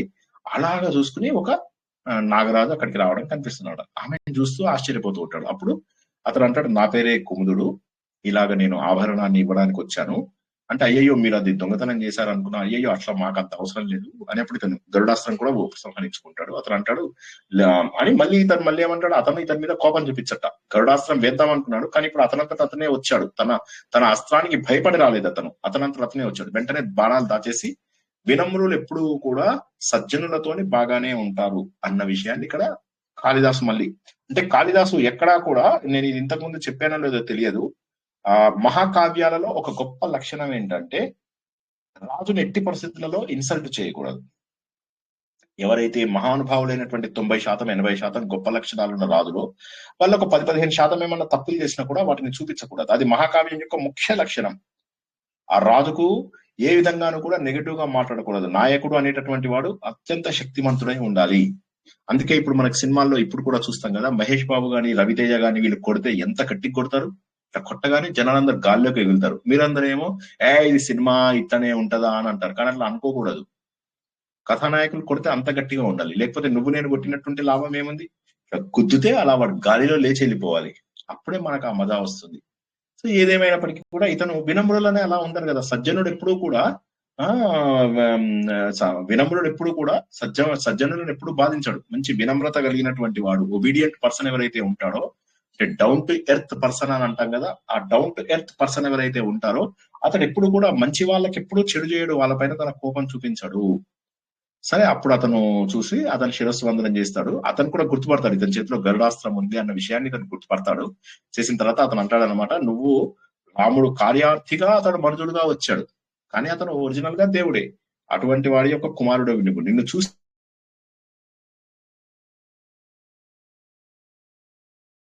ఘాతం చేస్తాను. ఇలా పైకి ఎదిగినటువంటి మా పాప ఇలా పైకి వచ్చినటువంటి బంతులతో వాడితోటి ఆడుకుంటూ ఈ ఆభరణాన్ని చూసి మిక్కిలి కుతూహలంతో పట్టుకుంది. బాగుంది, ఇది చాలా చక్కగా ఉంది అని చెప్పేసి, అప్పుడు ఇది నీ భుజం యొక్క ఇది అని చెప్పేసి నాకు తెలిసింది. వెంటనే నేను వచ్చాను. ఈమె నా కనిష్ట సోదరి, ఈమె ఇది తీసుకున్నందుకని చెప్పేసి ఇది చిన్న అపరాధంగా మన్నించి ఈమెను వివాహం చేసుకో. ఈమె పేరు కుముద్వతి. ఈమెను వివాహం చేసుకో, జీవితాంతము నీకు సేవ చేస్తూ ఉంటుంది. నేర్చుకోండి అందరూ. ఆమె ఎందుకు వచ్చింది? సేవ చేయడం కోసం వచ్చింది. ఓకే, పతి సేవ చేయడం కోసం వచ్చిందిట. సో ఆ రోజు లోపల అలాగా సో ఆమె అభిలాష అని చెప్పేసి చెప్తాడు. చెప్పగానే అప్పుడు ఈయన వెంటనే సంతోషపడిపోతాడు. నువ్వు మాకు తప్పక మంచి బంధువు.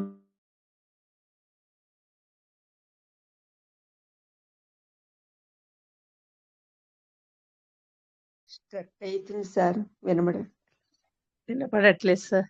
స్ట్రక్ అయింది. అయిందా లేక ఒక్కరికేనా? హలో, లేదండి, అందరికీ అలాగే అయిందండి. ఇప్పుడు వినపడుతుంది సార్. కట్ అవుతూనే ఉందా లేకపోతే ఇంకా క్లియర్ గానే ఉందా? ఇప్పుడు క్లియర్ గా బాగానే ఉందండి. సరే, అయితే సో అప్పుడు ఏమైతుంది, ఇతడు మళ్ళీ ఏం లేదు. ఇప్పుడు ఏం చెప్పానంటే, కుముదుడిని చూసి కుషుడు సంతోషపడతాడు. వారి మధ్య వివాహం అవుతుంది. కుషుడికి కుముద్వతికి వివాహం అవుతుంది. ఆ వివాహం కూడా చాలా అద్భుతంగా జరుగుతుంది.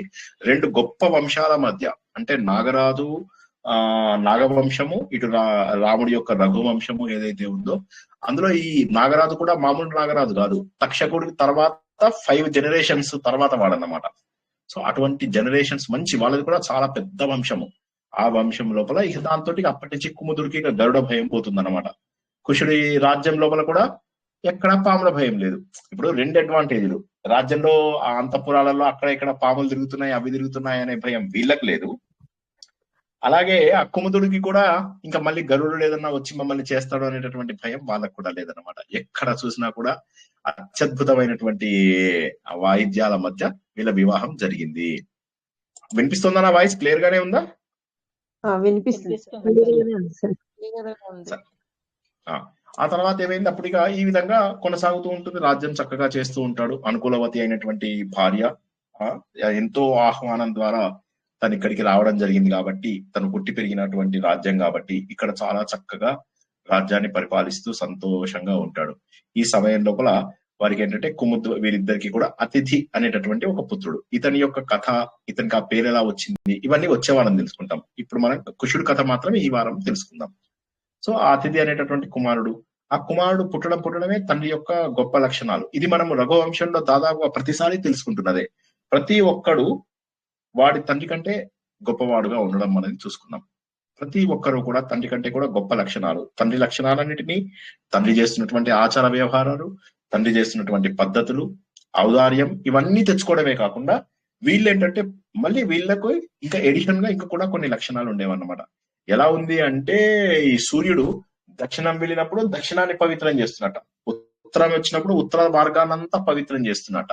అదే విధంగా ఎట్లా ఉంది అంటే, ఈ పిల్లవాడు ఇటు తండ్రి వంశాన్ని అంటే రఘువంశాన్ని, ఇటు తల్లి వంశాన్ని అంటే నాగవంశాన్ని, రెండింటిని కూడా పవిత్రం చేసేట ఈ అతిథి. ఎంత బ్యూటిఫుల్ వర్ణన ఒకసారి చూసుకోండి. ఆ వర్ణననే మెయిన్. అఫ్ కోర్స్ ఈ కథ కూడా మనందరికీ కొత్తదే. కథతో పాటుగా వర్ణన కూడా చాలా అద్భుతంగా ఉంది. చాలా అద్భుతంగా ఉంది. ఇక మళ్ళీ విద్యలు నేర్పించాలి. సో ఇతను కూడా అద్భుతమైనటువంటి కుల విద్యలు ఏవైతే ఉంటాయో, ఏవైతే కంపల్సరీగా నేర్చుకోవాల్సినవో అవి. తర్వాత మళ్ళీ మంచి అమ్మాయిలను చూసి చక్కగా అతనికి పెళ్లి కూడా చేస్తాడనమాట. సో ఇతడు ఎలా అయిపోయిందంటే, నాకు ఇంత మంచి కుమారుడు దొరికాడు అంటే నేనే రెండుగా అయిపోయానా అన్నంత ఆనందంగా ఉన్నాడు. ఎవరు? ఇతను కుషుడు. చాలా సంతోషంగా కుముడు ఎంతో మురిసిపోయి కుమారుడితోటి అలా కొనసాగుతూ ఉన్నాడనమాట. ఎంతో బాగుంది. రాజ్యంలో అందరూ చక్కగా పరిపాలిస్తూ ఉంటారు. అప్పటి వరకు ఉన్నటువంటి కష్టాలు లేవు. జనాలందరూ కూడా చాలా సంతోషంగా ఉన్నారు. అందరూ కూడా ఎటువంటి ఇబ్బందులు లేకుండా, అందులో పిల్లవాడు కూడా మంచి గౌరవనీయమైనటువంటి అతిథే వచ్చాడు మా అందరికీ అన్నట్టుగా మంచిగా అలా అందరూ కూడా చాలా సంతోషిస్తున్నాడు. మంచిగా ఇతడు కూడా మంచి వ్యక్తిత్వం ఉన్నవాడు. పొద్దున్నే లేవడము, అమ్మ నాన్నకు కాళ్ళకు దండం పెట్టడము, ఆ ఊర్లో వాళ్ళందరికీ సహకారాలు చేయడము, ఏవైతే మనం రాముడిలో చూసినటువంటి గొప్ప లక్షణాలు ఉన్నాయో అవన్నీ కూడా అతిథిలో ఉన్నాయి. సరే, ఇదే సమయం లోపల ఇక కుషుడు జనరల్ గా ఏమయ్యేదంటే, ఆ రోజుల లోపల మనం ఇంతకు ముందు కూడా చెప్పుకున్నాం, ఇది దశరథుడు కూడా వెళ్లి దేవతలకు సహాయం చేశాడని, రఘు మహారాజు కూడా దేవతలకు వెళ్లి సహాయం చేశాడని, దిలీపుడు కూడా దేవతలకు వెళ్లి సహాయం చేశాడని, ఇటువంటివి మనం కథలు బాగా తెలుసుకున్నాం. సో మన రఘువంశంలో చాలా మంది రాజులు దేవతలకు ఆ రోజుల్లో రాక్షసులతో యుద్ధమైనప్పుడు మనం సెపరేట్ సైన్యాన్ని మనం పంపించే వాళ్ళం అనమాట. అదే విధంగా కుషుడుకు కూడా ఇప్పుడు దేవతల నుంచి, అంటే దేవతలకు మనుషులకు ఉన్నటువంటి ఒక పవిత్రమైనటువంటి మైత్రి మనం రఘువంశంలో ఎన్నోసార్లు చూడగలుగుతాం. ఇప్పుడు కూడా మళ్ళీ అదే అన్నమాట. సో అవసరమైనప్పుడు పిలుస్తారు కాబట్టి ఈయనను మళ్ళీ పిలిచారనమాట. దానికి కారణం ఏంటి అంటే, ఒక దుర్జయుడు అంటే కష్టంగా జయింపగలిగేటటువంటి రాక్షసుడు అని, అంటే వాడిని జయించడం అనేటటువంటిది చాలా కష్టము.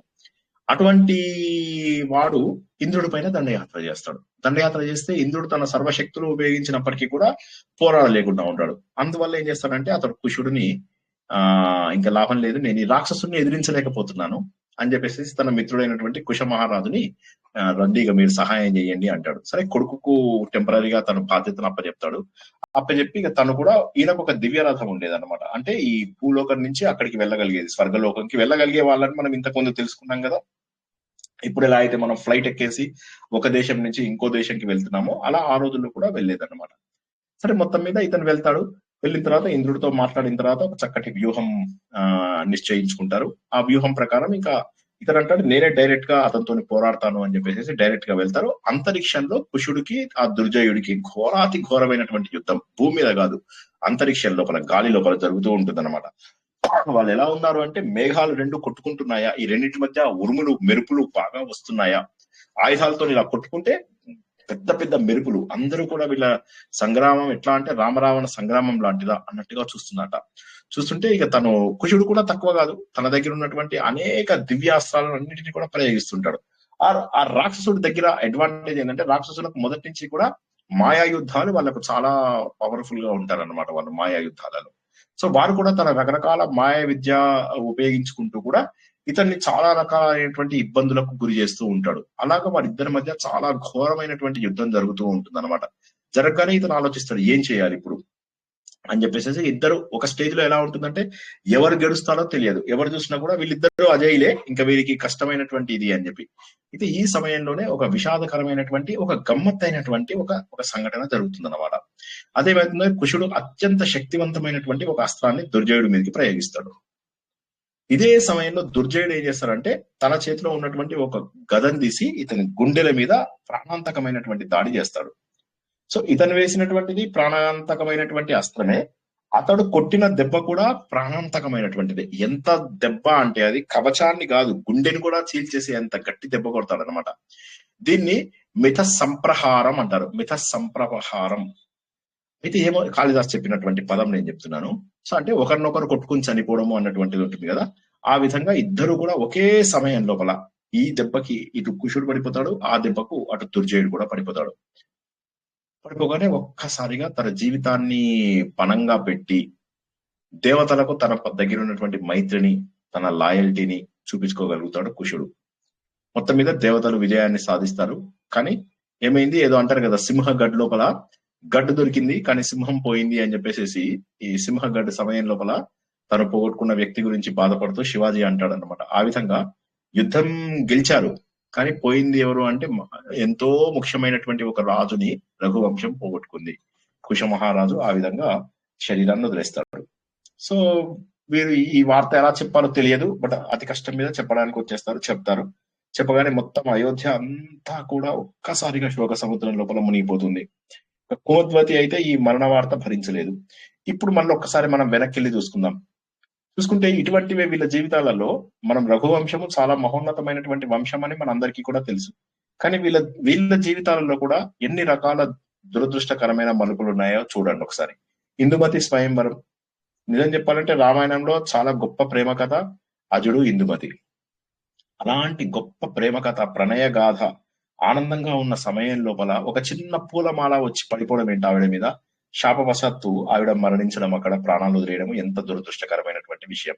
ఆ తర్వాత అజుడు ఇంకా ఒక్కసారి కూడా ఉండడు. జస్ట్ దశరథుడిని తన రాజ్యం మీద పెట్టే వరకు ఉంటాడు అంతే. ఒక 8 సంవత్సరాలు దశరథుడు వచ్చేదాకా ఉండి తన తర్వాత వెళ్ళిపోతాడు. సో అజమహారాజు కూడా తట్టుకోలేడు భార్య వియోగం. ఇటు చూసినట్లయితే వీళ్ళ వంశంలోనే సగరుడి చరిత్ర చూస్తే సగరుడుకు పుట్టినటువంటి 60,000 మంది ఏ విధంగా మట్టి కొట్టుకుపోతారు. అదేగాక సగరుడుకు ఉన్నటువంటి 2 భార్యలలో ఒక భార్యకు పుట్టినటువంటి కొడుకు అసమంజసుడు అని కూడా పుడతాడు అనమాట. వాడు ఎలాంటి వాడు ఉంటాడంటే అందరినీ చంపడము, చిన్న చిన్న పిల్లల్ని చంపేసేయడము, ఊర్లో వాళ్ళందరినీ నీళ్ళల్లో ముంచేసి చంపడం, ఇట్లాంటి పనులన్నీ చేస్తూ పిచ్చివాడిగా బిహేవ్ చేస్తూ ఉంటాడు. అతన్ని అతనికి పెళ్లి చేస్తారు. పాపం పెళ్లి చేస్తే ఆ పెళ్లిలో అతనికి అంశుమంతుడు అని ఒక కుమారుడు పుడతాడు. పుడితే పాపం అతనేమో వెళ్ళిపోతాడు. ఇక అతను ఊరు వదిలిచేయమే అతను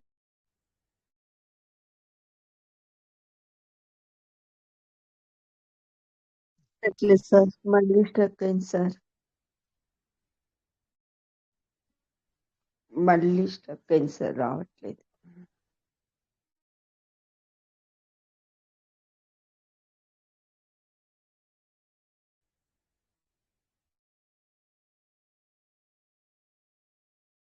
స్టక్ అయింది సార్, రావడం లేదు.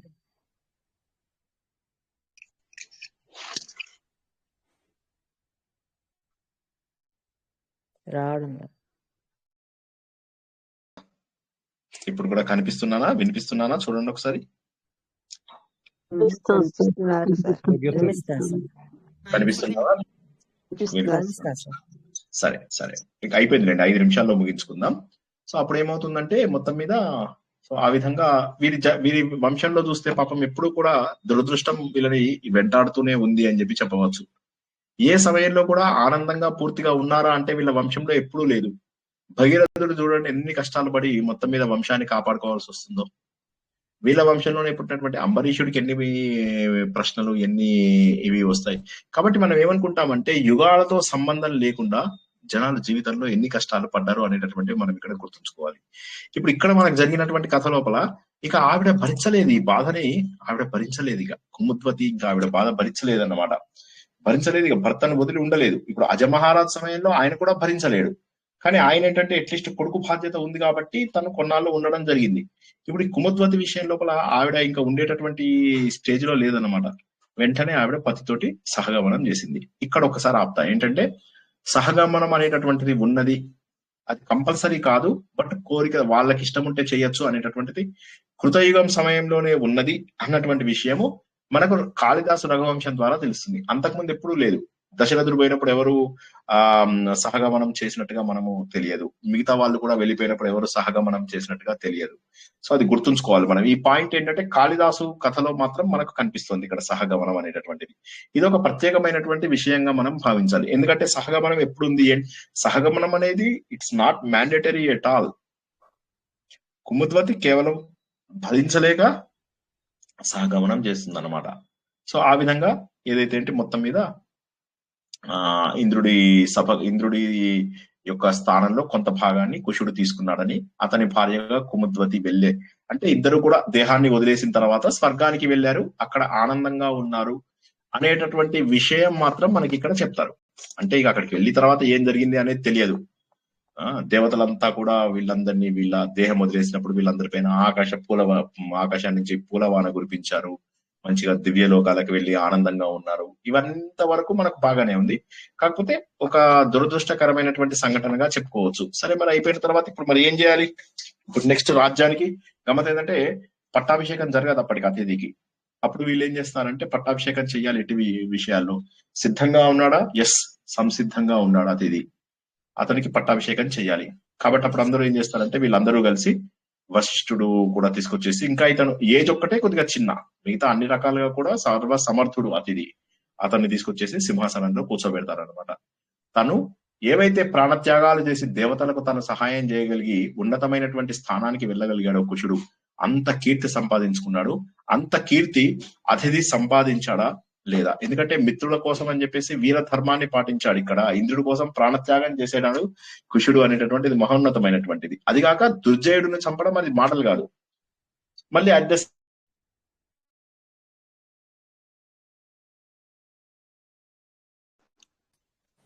అయోధ్య నగరం వాయిస్ ఇప్పుడు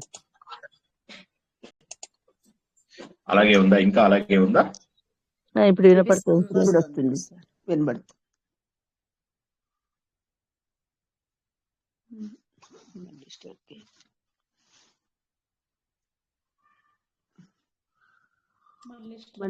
అయింది సార్.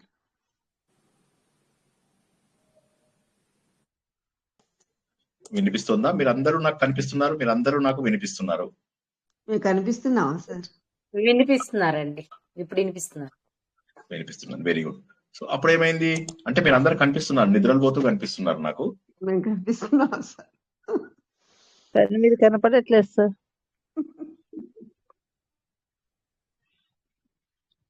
మాట మాట వినిపిస్తుంది కానీ ఫిగర్ కనపడట్లేదు సార్. సరే సరే, నా గొంతు వినిపిస్తుందా? అయిపోయింది, ఈ బాల్టీకి ముగించుకుంటాము. ఇంతవరకు వెరీ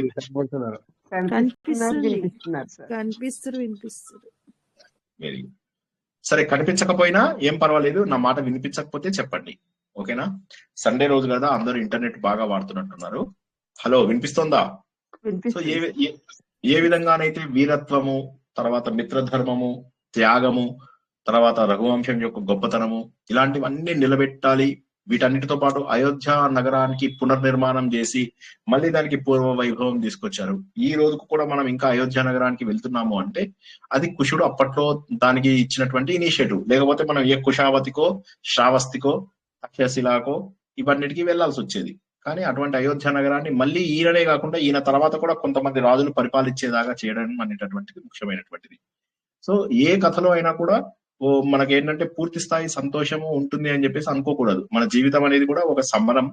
ఈ సమరంలో కూడా ఎన్నోసార్లు మనకు సమస్యలు వస్తూ ఉంటాయి. ఆ సమస్యలన్నిటికీ కూడా ఎదుర్కొంటూ ఉండాలి, ధైర్యంగా ఎదుర్కొంటూ ఉండాలి. రిజల్ట్స్ అన్ని కూడా దేవుడి చేతిలోనే ఉన్నాయి.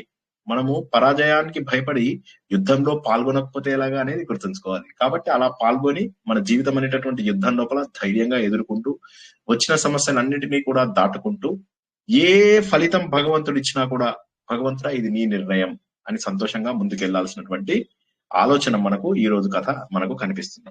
ఆత్మ సుఖము వీడి నీ ఆట కొరకు పాత్ర పోషణ చేసేది సూత్రధారి, విశ్రమించదని పాదం ఆశ్రయించి పరమ కరుణాంతరంగా శ్రీ పాండురంగ. జై శ్రీకృష్ణ. మొత్తం మీద మరొక కొత్త ఘట్టాన్ని మనము పూర్తి చేసుకున్నాం. వినిపిస్తుందా నా గొంతు? చాలా బాగా చెప్పారు సార్. అయోధ్య తీసుకెళ్లారు మళ్ళీ. సార్ ఇక్కడ దుర్జయుడు కుషుడికి యుద్ధం జరిగినప్పుడు అది ఏదో చెప్పారు సార్, మిత సంహితన, అదేదో ఇద్దరు కొట్టుకొని చనిపోతారు కదా. అదొక ప్రత్యేకమైనటువంటి సంస్కృత పదము. ఆ సంస్కృత పదం యొక్క అర్థం ఏంటంటే ఒకరితో ఒకరు కొట్టుకొని చనిపోవడము. దాని ఏంటంటే ఒకరితోనే ఒకరు కొట్టుకొని చనిపోవడం. అది మామూలు మరణం కాకుండా వీళ్ళకి జరిగింది. అంటే అది చాలా విచిత్రమైనటువంటి ఆశ్చర్యకరమైనటువంటి మిథ మిథ మిథ సంప్రహారం. ప్రహారము అంటే మనం ఏమని నేర్చుకున్నాము సంస్కృత పాఠం లోపల? ప్రహారము అంటే కొట్టడము. భీముడు ఇంకొకరిని ప్రహారం చేశాడు అంటే వాడిని హత్య చేశాడు అని చెప్పి. మిథ సమ అంటే ఇద్దరు కూడా సమానంగా కొట్టుకుని, మనకు ఈవెన్ ఇప్పుడు సంచలనం చేసేటప్పుడు కూడా మిథ కాల్ అని చెప్పేసి ఇట్లా అంటారు. అంటే అందరూ కూడా సమైక్యంగా ఒకే రకంగా చేసేదాన్ని మిథ కాల్ అని అంటారు. మిథ సమ ప్రహారం, మిథ సమత్ ప్రహారం, మిథ సమత్ ప్రహారం. ఓకేనా? ఆ పదం మిథ కాల్ అంటే అందరూ కలిసి చేయడం, అంటే ఒకేసారి జరగడం. సమ అంటే సమానంగా, ఇద్దరు కూడా ఒకే ఫలితం వచ్చింది, ఒకేసారి ఒకే ఫలితం వచ్చింది అనమాట. అది సంప్రహారం. ఓకేనా? Okay sir. కుషుడు కుషావతిని పరిపాలించాడు కదా సార్, ఇప్పుడు ఉందా సార్ అది? అది ఎక్కడుంది సార్ ఇప్పుడు? అది నేను లాస్ట్ వీకే చెప్పాను మీ అందరికి, అది నేను చూస్తానని. చూడలేదు, నాకు టైం సరిపోలేదు. నేను మొత్తం ఆ 8 పట్టణాలు కూడా ఎక్కడెక్కడ ఉన్నాయో చూసి నేను చెప్తాను. అంటే తక్షశిల లాంటివి ఈజీ గానీ మిగతావన్నీ కూడా చూసి నేను చెప్తాను తప్పకుండా. నాకు టైం దొరకలేదు, వాట్సాప్ చూస్తాను. లో వచ్చింది సార్, కుషావరు కుషుడు లాహోరు లవుడ్ అని ఒక చాలా రోజుల కింద ఎవరో పెట్టారు సార్. ఓకే ఓకే, అది మీ దగ్గర ఏమన్నా ఉంటే పంపించండి. నేను లేకపోతే ఇంటర్నెట్ లో కూడా చూసి బొమ్మగా చూసి నేను తప్పకుండా వీలైతే వచ్చే ఈ వారం కూడా బిజీనే. సో చూద్దాం, ఈ వారమో వచ్చే వారమో ఇంకెప్పుడు వీలైతే అప్పుడు తప్పకుండా మొత్తం అన్ని ప్లేసెస్ చూపిస్తాను. పెద్ద కష్టమేం కాదు, మనం కొద్దిగా రీసెర్చ్ చేస్తే దొరికిపోతుంది. But I will definitely ensure that అది మీకు చెప్తాను, తప్పకుండా చెప్తాను. జన్మేజయుడికి కూడా నాగా వీళ్ళ మీద ఇదే కదండి, వాళ్ళ తండ్రిని చంపినందుకు, తక్షకుడు అని పాము చంపినందుకు నాగజాతి మీద వైరం. అలాగే ఇక్కడ కూడా సేమ్ అలాగే అనిపిస్తుంది. ఇక్కడ వైరం ఎక్కడుంది? అదే వైరం కాదు అంటే ఇక్కడ వైరం లేదు కదా, అక్కడ వేరు. అక్కడ తక్షకుడు చేసినటువంటిది తప్పు. ఆ తక్షకుడు ఇద్దరికి, ఉదంకుడి విషయంలో కూడా తక్షకుడు మోసం చేస్తాడు. ఉదంకుడు కూడా తన భార్య, మీరు మర్చిపోయారేమో మహాభారతంలో స్టార్టింగ్ లోపల వాళ్ళ గురువు గారి భార్య కోసం తీసుకొచ్చినటువంటి కుండలాలను తీసుకొస్తుంటే తక్షకుడు వాటిని తీసుకుపోయి నాగలోకంకి పట్టుకెళ్ళిపోతాడు. పట్టుకెళ్ళిపోతే మళ్ళీ ఇతడు నాగలోకంకి వెళ్లి వాటిని అతి కష్టం మీద తీసుకొని వస్తాడు. ఎవరు? ఉదంకుడు తీసుకొచ్చి తన గురువు గారి భార్యకు సమయానికి అందజేస్తాడు. ఆ బాధని తన గుండెలో పెట్టుకొని జనమేజయుడి దగ్గరికి వెళ్తాడు. జనమేజయుడు అప్పటికి మర్చిపోయి కూడా ఉంటాడు. మర్చిపోతే చెప్తాడు, లేదు లేదు, మీ డాడీని చంపినోడే నాకు కూడా కష్టాలు పెట్టాడు, సో పద మనం ఇద్దరం ఊరుకోవద్దు, ప్రతీకారం తీర్చుకోవాలి అని చెప్పేసి చెప్తాడు. ఎస్, మా డాడీకి ఇంత అన్యాయం జరుగుతుంది, నేను ఎందుకు ఊరుకోవాలని సర్పయాగం చేస్తాడు జనమేజయుడు. అది కథ. కానీ జనమేజయుడు అంటే ఈ మధ్య కాలం 5000 సంవత్సరాల కింద. మనం మాట్లాడుతున్నది కనీసము 200 కోట్ల సంవత్సరాల కిందటి కథ. దీనికి దానికి అసలు ఏం సంబంధం లేదు. ఇక్కడ కూడా తక్షకుడు అదే తక్షకుడు అనే పేరు వచ్చింది. ఆ తక్షకుడిలో వాళ్ళ ఫ్యామిలీలో ఉన్న 5వ జనరేషన్ వాడు కుముదుడు. ఆ కుముదుడు యొక్క చెల్లెలి పేరు కుమద్వతి. వీళ్ళ నాన్నగారు పేరు కూడా ఏదో ఇచ్చారు, నేను మర్చిపోయాను, చూడాలి.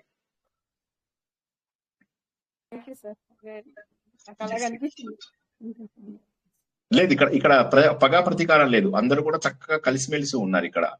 ఇక్కడ చాలా బాగున్నారు. ఎందుకంటే ఇక ఊరు లోపల నుంచి పాములన్నీ వెళ్ళిపోయాయి. అయోధ్య నగరంలో ఇక పాములు, సర్ప బాధ అనేటటువంటిది లేకుండా అయిపోయింది. ఇక వీరికి కూడా ఏది, ఈ నాగలోకంలో ఉన్న వాళ్ళకు కూడా గరుడ బాధ లేదు. ఎందుకంటే గరుడ వాహనంకు ఎవరు ఇది విష్ణుమూర్తికి సంబంధించిన వంశం ఇది. సో వాళ్ళ వంశధులే ఇక్కడ పరిపాలిస్తున్నారు కాబట్టి వాళ్ళకు కూడా గరుడ బాధ లేదు. ఇంకా అది అక్కడ ఆయన కాళిదాస్ చెప్పడంలో. ఇంకెవరికైనా ప్రశ్నలు? ఎలా అనిపించింది? నిద్ర పోని వాళ్ళు ఎవరైనా చెప్పండి. నిద్ర ఇవ్వలేదు సార్. ఇంత రామాయణం కాళిదాసును వర్ణిస్తే మీరు మీ ఫ్యామిలీని, మీ రోడ్డును అది బాగా వర్ణించారు సార్. మీ పాప గురించి బాగా చెప్పారు, చాలా బాగుంది. స్టోరీ బాగుంది సార్. చాలా ఇది కొత్త స్టోరీ, మనందరికీ కూడా కొత్త స్టోరీ. నాకేదో ఎగ్జామ్ టైంలో చదువుకున్నదే తెలుసు కానీ రఘువంశం ఇవాళ మళ్ళీ మొత్తం మీకోసమే చదివాను కాబట్టి బాగుంది. కానీ ఎప్పుడు తెలియదు సార్, ఎప్పుడు సీతారాముడు అనేది తెలుసు కానీ ఈ వీళ్ళందరి గురించి అసలు తెలియదు. చాలా తెలియదు. ఇప్పటి నుంచి ఇంకా ఫాస్ట్ గా అయిపోతాయి పేర్లు. ఇప్పుడు ఇది అంతా కలిపి 16, 17వ సర్గ లోపల ఇతడు అతిథి. సో 2-3 సర్గలలో మొత్తం కథ అయిపోతుంది. 30 మంది కథలు అయిపోతాయి. సో చాలా ఫాస్ట్ గా అయిపోతుంది, మనకు కథ చాలా ఫాస్ట్ గా అయిపోతుంది. ఎందుకంటే అందరివి జస్ట్ మెన్షన్ చేసి వదిలేశాడు అంతే ఆయన. అయితే కొంతమంది ఏం చేశారంటే వాళ్ళు కూడా కొన్ని యాడ్ చేశారు దీనికి అని చెప్పేసి చెప్తారు. మనం ఎంత యాడ్ చేశారో అంతవరకు తెలుసుకుందాం. మనకి ఎంత అవైలబుల్ ఉందో ఇన్ఫర్మేషన్ అంతవరకు తెలుసుకుందాం. అప్పుడు ఆ నదిని అంత క్లీన్ చేయడము, అప్పుడు ఇంకా పరికరాలు ఏం లేవు కదా సార్. అయినా గ్రేట్, అంత నీట్ గా చేయడం కూడా, అది వర్ణించి రాయడం, చెప్పడం, చేయడం కూడా చాలా గ్రేట్. చాలా గ్రేట్. అది కాక ఇంకోటి ఏంటంటే ఆ రోజుల్లో మనం చూసినట్లయితే జనాలకు వేరే పని ఉండేది కాదు కాబట్టి కష్టమైనా కూడా ఒక పనిని అలాగే చేసేవాళ్ళు. ఇప్పుడు మనకు మొబైల్ లేకుండా ఎలా ఉండేవాళ్ళు జనాలు అని ఆశ్చర్యం అనిపిస్తుంది, కానీ ఉండేవాళ్ళు. ఫోన్లు లేకుండా జనాలు, మా ఇంట్లో ఫోన్ లేకుండా మేము ఉన్నాం ఎన్నో ఏళ్ళు. మీ అందరు కూడా అలాంటి వాళ్ళే కదా. ఫోన్ ఇంట్లో ఒక ఫోన్ లేదంటే, ఎవరింట్లో అయినా ఫోన్ ఉంది అంటే వాడికి ప్రపంచానికే ఫ్రెండ్ వాడు. వాటితో ఎవరు గొడవలు పెట్టుకునే వాళ్ళు కాదు ఆ రోజుల్లో. ఊరికి ఒక టీవీ ఒకటి ఫోనే ఉండేది అట్లా ఉండేది. అప్పుడు వాళ్ళ ఇంట్లో ఫోన్ ఉందని చెప్పేసి అందరం ఏం చేసేవాళ్ళం, వాళ్ళతో మంచి రిలేషన్షిప్స్ మెయింటైన్ చేసేవాళ్ళం. వాళ్ళకి మన ఇంట్లో చేసిన వస్తువులు అవి ఫ్రీగా ఇస్తుండే వాళ్ళం. సో అట్లా ప్రేమగా చూసుకునే వాళ్ళం వాళ్ళని. మనం ఒక ఫోన్ కొంటే మనకు బోల్డంత మంది ఫ్రెండ్స్ అయ్యేవాళ్ళు. సో అట్లాగా మనకు ఆ రోజులు అలాంటివి. ఏ రోజులైనా కూడా జనాలు ఆనందంగా లేరు, ఆనందంగా ఉన్నారు. ఒక ఫ్యాన్, మా ఇంట్లోపల ఒక ఫ్యాన్ కొంటే, టేబుల్ ఫ్యాన్ కొంటే మాకు అదొక పెద్ద విచిత్రం. కొత్త ఒక వింత, పాత ఒక రోత అని. సో ఆ ఫ్యాన్ కొంటే మాకు అదొక పెద్ద ఇది. మా ఇంట్లోపల ఒక నవారు మంచం కొంటే మా అమ్మ నాన్న కోసం అని, అది మాకు ఒక వింత ఇదన్నమాట. మై గాడ్, ఒక నవారు, ఆ ప్లాస్టిక్ నవారుతో ఒక మంచం ఉంటుంది అని.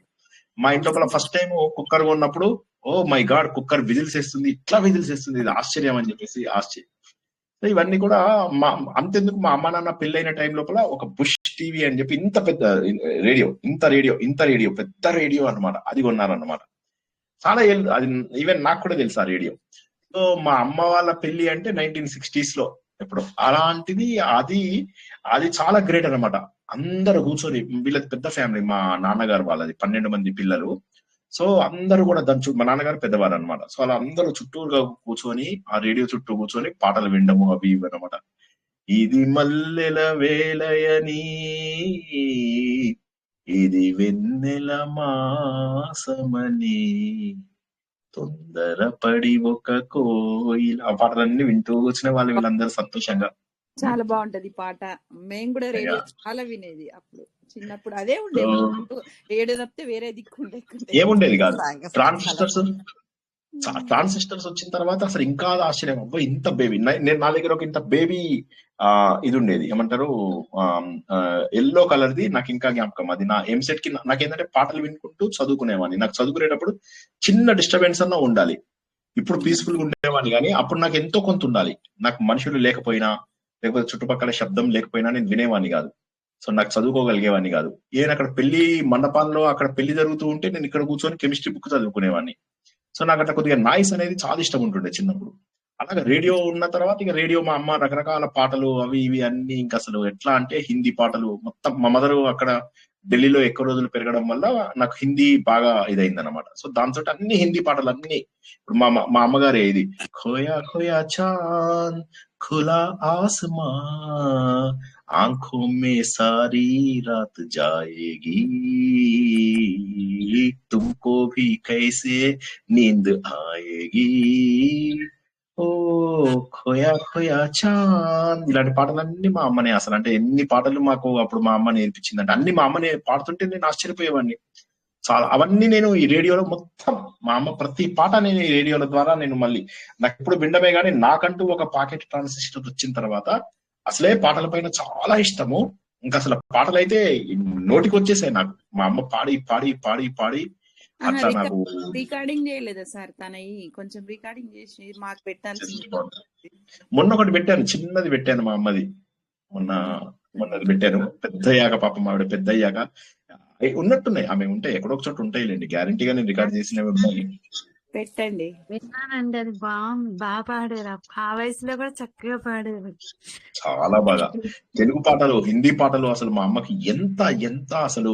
ఈ పాట నేను ఎప్పుడు పాడుతుంటా చూడండి, చెల్లకేలా అనేది. ఆ చెల్లకేలా కూడా నేను మా అమ్మ దగ్గర నేర్చుకున్నదే. తర్వాత ఇదేంటి, కన్యాదాన్ సినిమాలో కూడా శశి కపూర్ది, లిఖే జో ఖత్ తుజే ఓ తేరీ యాద్ మే హజారే రంగ్ కే నజారే బన్ గయే, सवेरा जब हुआ तो फूल बन गए, ओ रात आई तो సితారే బన్ గయే, లిఖే జో ఖత్ తుజే. ఇవన్నీ మా అమ్మ దగ్గర ఎన్ని పాటలు నేర్చుకున్నానో అసలు లెక్క లేదు. లౌట్ కే ఆజా మేరే నీంద్ తుమే మేరీ గీత్ సునాతీ హై. అసలు ఆ పాట అయితే మా అమ్మ పాడుతుంటే మరీ ఏడుపు వచ్చేసింది నాకు. ఎక్ పల్ హై హసనా ఎక్ పల్ హై రోనా కైసా హై జీవన్ కా మేలా. అసలు అది వింటుంటే ఏడుపు వచ్చేసేది. ఒక క్షణం ఏడుపు, ఒక క్షణము నవ్వు, ఏంటి జీవితం. ఇదన్నీ కూడా ఎప్పటి నుంచి మనకు అప్పటి నుంచే, అంటే కొన్ని 30, 40, 50 ఏళ్ల కిందే జీవితం ఇలా ఉండేదా? సో కష్టం సుఖం అనేవి రాముల కాలం నుంచే వచ్చింది. మన అమ్మా నాన్నని చూస్తే తెలియదా? మనం ఎందుకు కష్టాలను చూసి బాధపడతాం? ఈ ప్రపంచంలో అన్నిటికంటే పెద్ద కష్టం మరణమే. ఎందుకంటే మరణం అయిపోతే మళ్ళీ మనకు జన్మ ఏది వస్తుందో తెలియదు, సాధనకు అవకాశం ఉంటుందో లేదో తెలియదు. కాబట్టి మనకు ఉన్నటువంటి ఒకే ఒక సమస్య మరణం. ఆ మరణం వచ్చే లోపల వీలైనంత సాధన చేసుకోవాలి. ఎందుకంటే కష్టాలు సుఖాలు అనేవి ఇవాళ వచ్చినవి కాదు, ఇగో ఈ కుషుడు సమయంలోనే ఉన్నాయి, ఈ కుషుడు కంటే ముందు జన్మలలో కూడా ఉన్నాయి. కాబట్టి మన జీవితంలో మనం సంతోషంగా ఉండాలి. సాధనకు అవకాశం వచ్చినప్పుడు, ఈ సాధనకి సరైనటువంటి శరీరం దొరికినప్పుడు సంతోషపడుతూ జీవితాన్ని ముందుకు తీసుకొని వెళ్ళాలి. అందుకే కదా పాటల లోపల ఎంత అద్భుతమైనటువంటి తత్వాలు రాసేవాళ్ళు ఆ రోజుల్లో. తెలుగు పాటలు కానీ, హిందీ పాటలు కానీ, అసలు ఎంత ఎంత ఎంత అసలు అది దో ఆంఖే బారాహాత్ సినిమా అయితే అసలు చచ్చిపోవాలనిపిస్తుంది. అసలు ఆ సినిమా చూస్తుంటే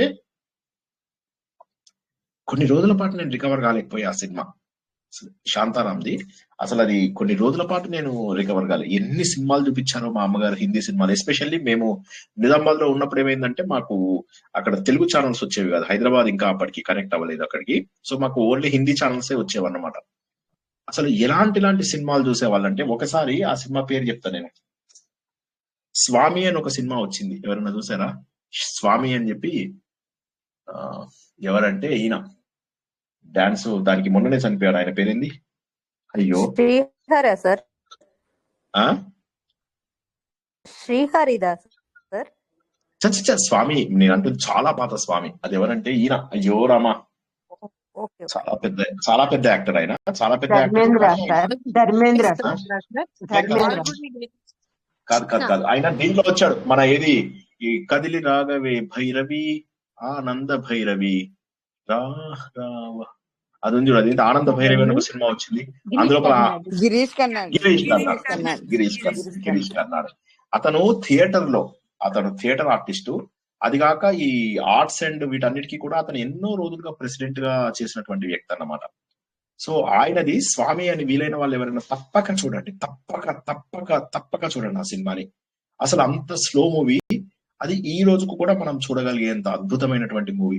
నేను అదే అంటాను, అంటే ఒక పుస్తకము, ఒక చక్కటి సినిమా, ఒక చక్కటి నవ్వు, ఒక మంచిగా తయారు చేసినటువంటి కాఫీ, ఇవి మన జీవితం లోపల ఎక్కువ ఆనందాలు నిలుపుతాయి. అంతేగాని ఈ అడ్డగోలు మాటలు, వీడి కూతురు ఎవరితో లేచిపోయింది, వాడు కొడుకు యాక్సిడెంట్ లో పోయాడు, వీడి జీవితం ఎట్లా నాశనమైంది, వాడు కొట్టుకుంటు, ఇవన్నీ అవసరమా? ఒకసారి ఆలోచించండి.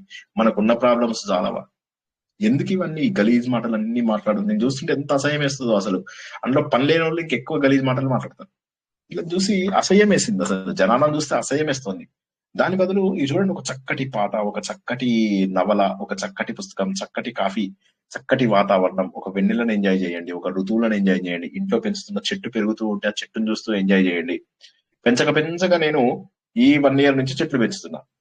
ఇప్పుడు ఎట్లా అయిపోయిందంటే, నాకు ఆ చెట్ల మీద ఎంత మమకారమో, అయ్యో ఇవాళ నీళ్లు పోయలేదు అని చెప్పేసి మళ్ళీ వెళ్తాను, అరే ఒక కొత్త ఆకు వచ్చింది అని చెప్పేసి అందులోపల చూసి, భగవంతుడా ఇంత సృష్టి అనేది, ఇంత అద్భుతమైన ఇది ఎలా తయారు చేసావు, ఒక ఆకు లోపల ఇంత జీవాన్ని ఎక్కడి నుంచి తీసుకొచ్చావు, తలతలా మెరుస్తుంది నీళ్లు పోసిన రోజు, నీళ్లు పోయిన రోజు చూసావా ఎండొచ్చింది. నేను ఆకులో ఉన్న రంగులు మారడం కూడా నేను గుర్తించానంటే మీరు అర్థం చేసుకోండి. సో ప్రకృతి భగవంతుడితోటి మనకు సంబంధాన్ని ఏర్పరచుకుంటే ఈ అనవసరమైన వాటితో సంబంధాలు తెంచుకోవచ్చు. జస్ట్ బిలీవ్ మీ, జీవితాన్ని ఆనందంగా మార్చుకోవడం అనేటటువంటిది ఎక్కడుంది అంటే మన చేతుల్లోనే ఉంది, ఇంకెక్కడా లేదు. ఈ అడ్డగోలు పాటలు, అడ్డగోలు పారాయణలు, పిచ్చి డాన్సులు, వీటి లోపల మనకి ఏమీ రాదు.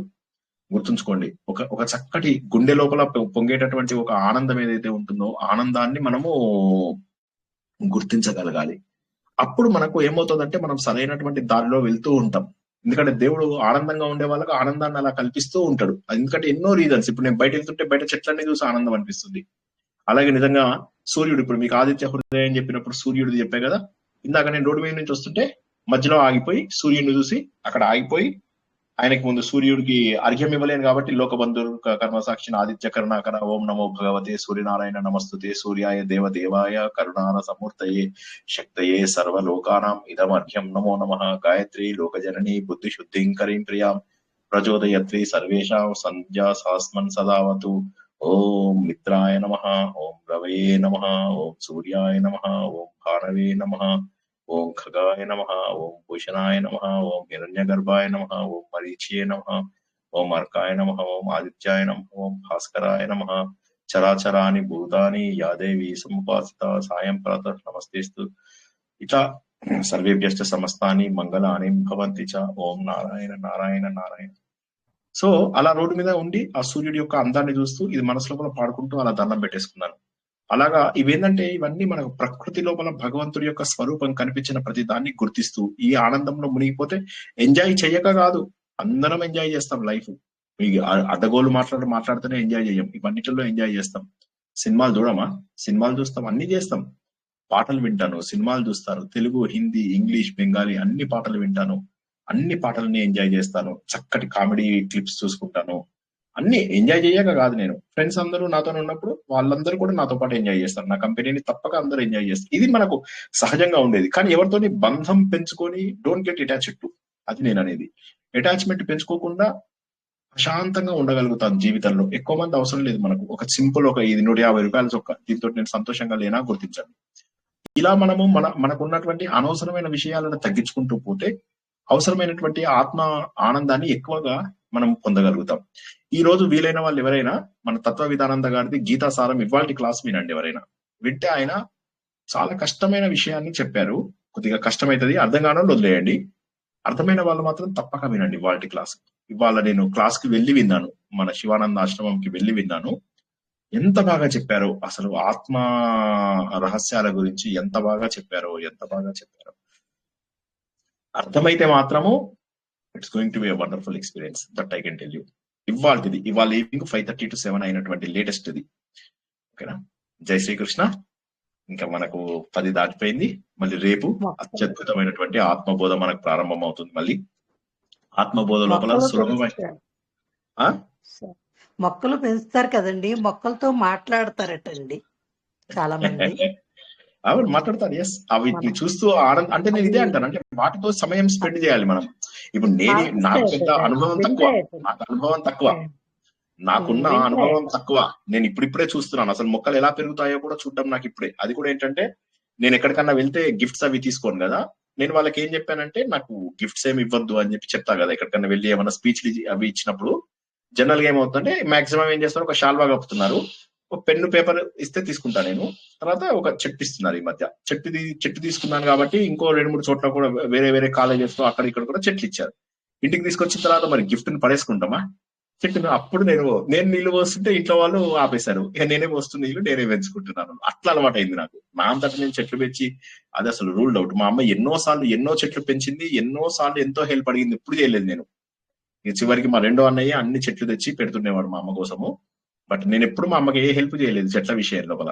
సో అలాంటిది నాకు ఫస్ట్ టైం చెట్లతోట అనుభవం. ఆకులలో వస్తున్న రంగులు, ఏ ఆకుకి ఎక్కువ ఎండ తగిలింది, దానికి ఎట్లా, దాన్ని మళ్ళీ నేను జాగ్రత్తగా కాపాడుకుంటున్నా, ఎలా రావాలి.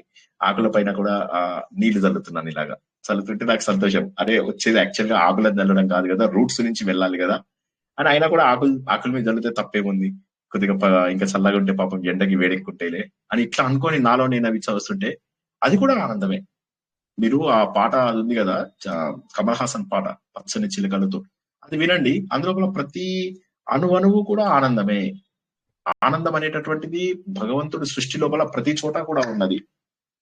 ఆ ఆనందాన్ని మనకు సరిగ్గా గుర్తించేవి పాటలు కావచ్చు, పుస్తకాలు కావచ్చు, సినిమాలు కావచ్చు, వీటన్నిటిపైన మన ఫోకస్ ని కనుక పెంచుకోగలిగితే జీవితంలో నిజమైనటువంటి ఆనందాన్ని పొందగలుగుతాం. అనవసరమైన విషయాలు, గలీజ్ మాటలు, గలీజ్ వేషాలు చేసుకునే జనాల కంటే ఇది చాలా బెటర్. అండ్ ఎంజాయ్ ఎక్కువ చేస్తారు, నన్ను నమ్మండి. వాటి మీద వచ్చే ఎంజాయ్మెంట్ కంటే ఇలా ఆనందంగా క్రమశిక్షణతో ఉన్న జీవితంలో వచ్చే ఆనందం చాలా ఎక్కువ. Just believe me. నేను ఎంజాయ్ చేస్తాను, నేను కూడా అల్లరి చేస్తా. నేను ఎక్కడికన్నా వెళ్ళండి, అల్లరి ఎక్కువ నాదే ఉంటుంది. నేను ఎంజాయ్ చెయ్యనని నేను అన్ని వదిలేసినట్టుగా సార్ మేము మీలాగా వదిలేయలే. నేను ఉన్నాను, ఇంకా భార్య పిల్లలు ఉన్నారు, నేను పడేయలే వాళ్ళని, రోడ్ల మీద పడేయలేదు. సో తప్పుగా భావించవద్దు. ఎందుకంటే సామ్రాక్ మీద నీటి పుట్టిలా ఉంటారు సార్. అది సామ్రాక్ మీద నీటి పుట్టిలా ఉంటారు. ఉండగలిగితే బెటర్. ఎంత వీలైతే అంత అట్లీస్ట్ బయట వాళ్ళతోటి రిలేషన్షిప్ పెంచుకునే అవకాశమే లేదు. మా అమ్మగారు 103 ఏళ్ళు ఉన్నారు సార్. ఆమెకి హార్ట్ లో వాల్స్ 89% బ్లాక్స్ ఉన్నాయని చెప్పినాక 20 ఏళ్ళు బ్రతికారు ఓన్లీ మెడిసిన్స్ మీద. ఆమె ఎప్పుడు మొక్కల్లోనే ఉంటుంది. ఆమెకి పెయిన్ వస్తుంది, మేము కంగారు పడి డాక్టర్ని పిలిచేవాళ్ళం. అది తగ్గినాక వెళ్ళి మళ్ళా మొక్కల్లో ఆ పిందెలని గడ్డని అవన్నీ చేస్తూ ఉండేది. అట్లా 2-3 సార్లు పడిపోయింది కూడా. ఆ పూలు కోయటానికి స్టూల్ ఎక్కి పైకి డాబా మీదకి ఎక్కించినవి. ఇంకా చివరిలో నేను తట్టుకోలేక ఇంకా కరెక్ట్, ఐ అండర్స్టాండ్. అంటే మొత్తం కానీ గ్రేట్. పంపించేసా అన్ని తీసి. ఆమెకి ఫుడ్ పెట్టడం కన్నా నేను బయటకెళ్తుంటే దానికి నీళ్ళు పోయి దీనికి నీళ్ళు పోయి అని చెప్తుండేది. అంత ఇష్టం అనమాట మొక్కలు. మళ్ళీ పాటలు తెల్లవారుజాము 4 లేచి పాడేది ఆయాసం వల్ల. ఆధ్యాత్మిక రామాయణం. సార్ నమస్తే సార్. రాత్రి రఘువంశం తత్వం పెట్టలేదు సార్. పాడుతుండే సార్. ఆమె అట్లా ఉండబట్టే అంత షుగర్ ఉంది, ఆయాసం ఉన్నా కూడా 103 years వండర్ఫుల్. సారీ, ఏదో పెట్టలేదు వీడియో అన్న ఎవరో అంటున్నారు, కట్ అయింది. నేనే సార్, మృదుల సార్. రాత్రి రఘువంశంది వీడియో రాలేదు సార్. మరి వేరే గ్రూప్ లో రఘువంశం ఈ రోజు అయింది కదా సార్.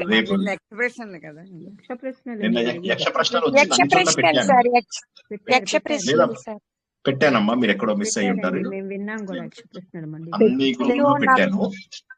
అదే సార్, రాత్రి ఆ గ్రూప్ లోనే చూస్తే ఓన్లీ పిక్ ఒకటే వచ్చింది సార్. మీరు పెట్టారు, అది కాదమ్మా, ఒకసారి పెట్టారా? యూట్యూబ్ లో ఉంది, వస్తుంది. లింక్ తో పాటుగా క్లిక్ చేయండి. లింక్ కింద క్లిక్ చేయండి, ఆ పిక్చర్ మీద కాకుండా లింక్ మీద క్లిక్ చేయలేదేమో మీరు, బహుశా మిస్ అయ్యి ఉంటారు. చూడండి, ఏం పర్వాలేదు, ఒకసారి అట్లా అవుతుంది. సార్ మీరు ఆయన క్యాసెట్ ఆడియో చెప్పారు ఈ రోజు, మీరు వినొచ్చానని చెప్పారు కదా, అది మీరు పెట్టారా సార్? అది ఏదండి? అదే తత్వ విధానంద గారి ఆడియో. ఆయన వీడియో ఉంది వాటిది, యూట్యూబ్ లో చూడండి. తత్వ విధానంద గారిది యూట్యూబ్ లో లింక్ చూస్తే అర్థమైతే వినండి, అర్థం కాకపోతే కన్ఫ్యూజ్ అవ్వద్దు. ఎందుకంటే ఎలాగో రేపు నేర్చుకునేది ఆత్మబోధనే. వీలైతే రేపు కొన్ని పాయింట్ అందులో కలపడానికి ట్రై చేస్తాను. వీలైన వాళ్ళు తప్పక వినండి. అది ఆత్మబోధ, వివేక చూడమని సేమ్ ఉన్నాయి సార్. అన్ని ఒకటే. ప్రపంచంలో ఉన్న అద్వైత ప్రకరణాలన్నీ ఒకే విషయాన్ని బోధిస్తాయి.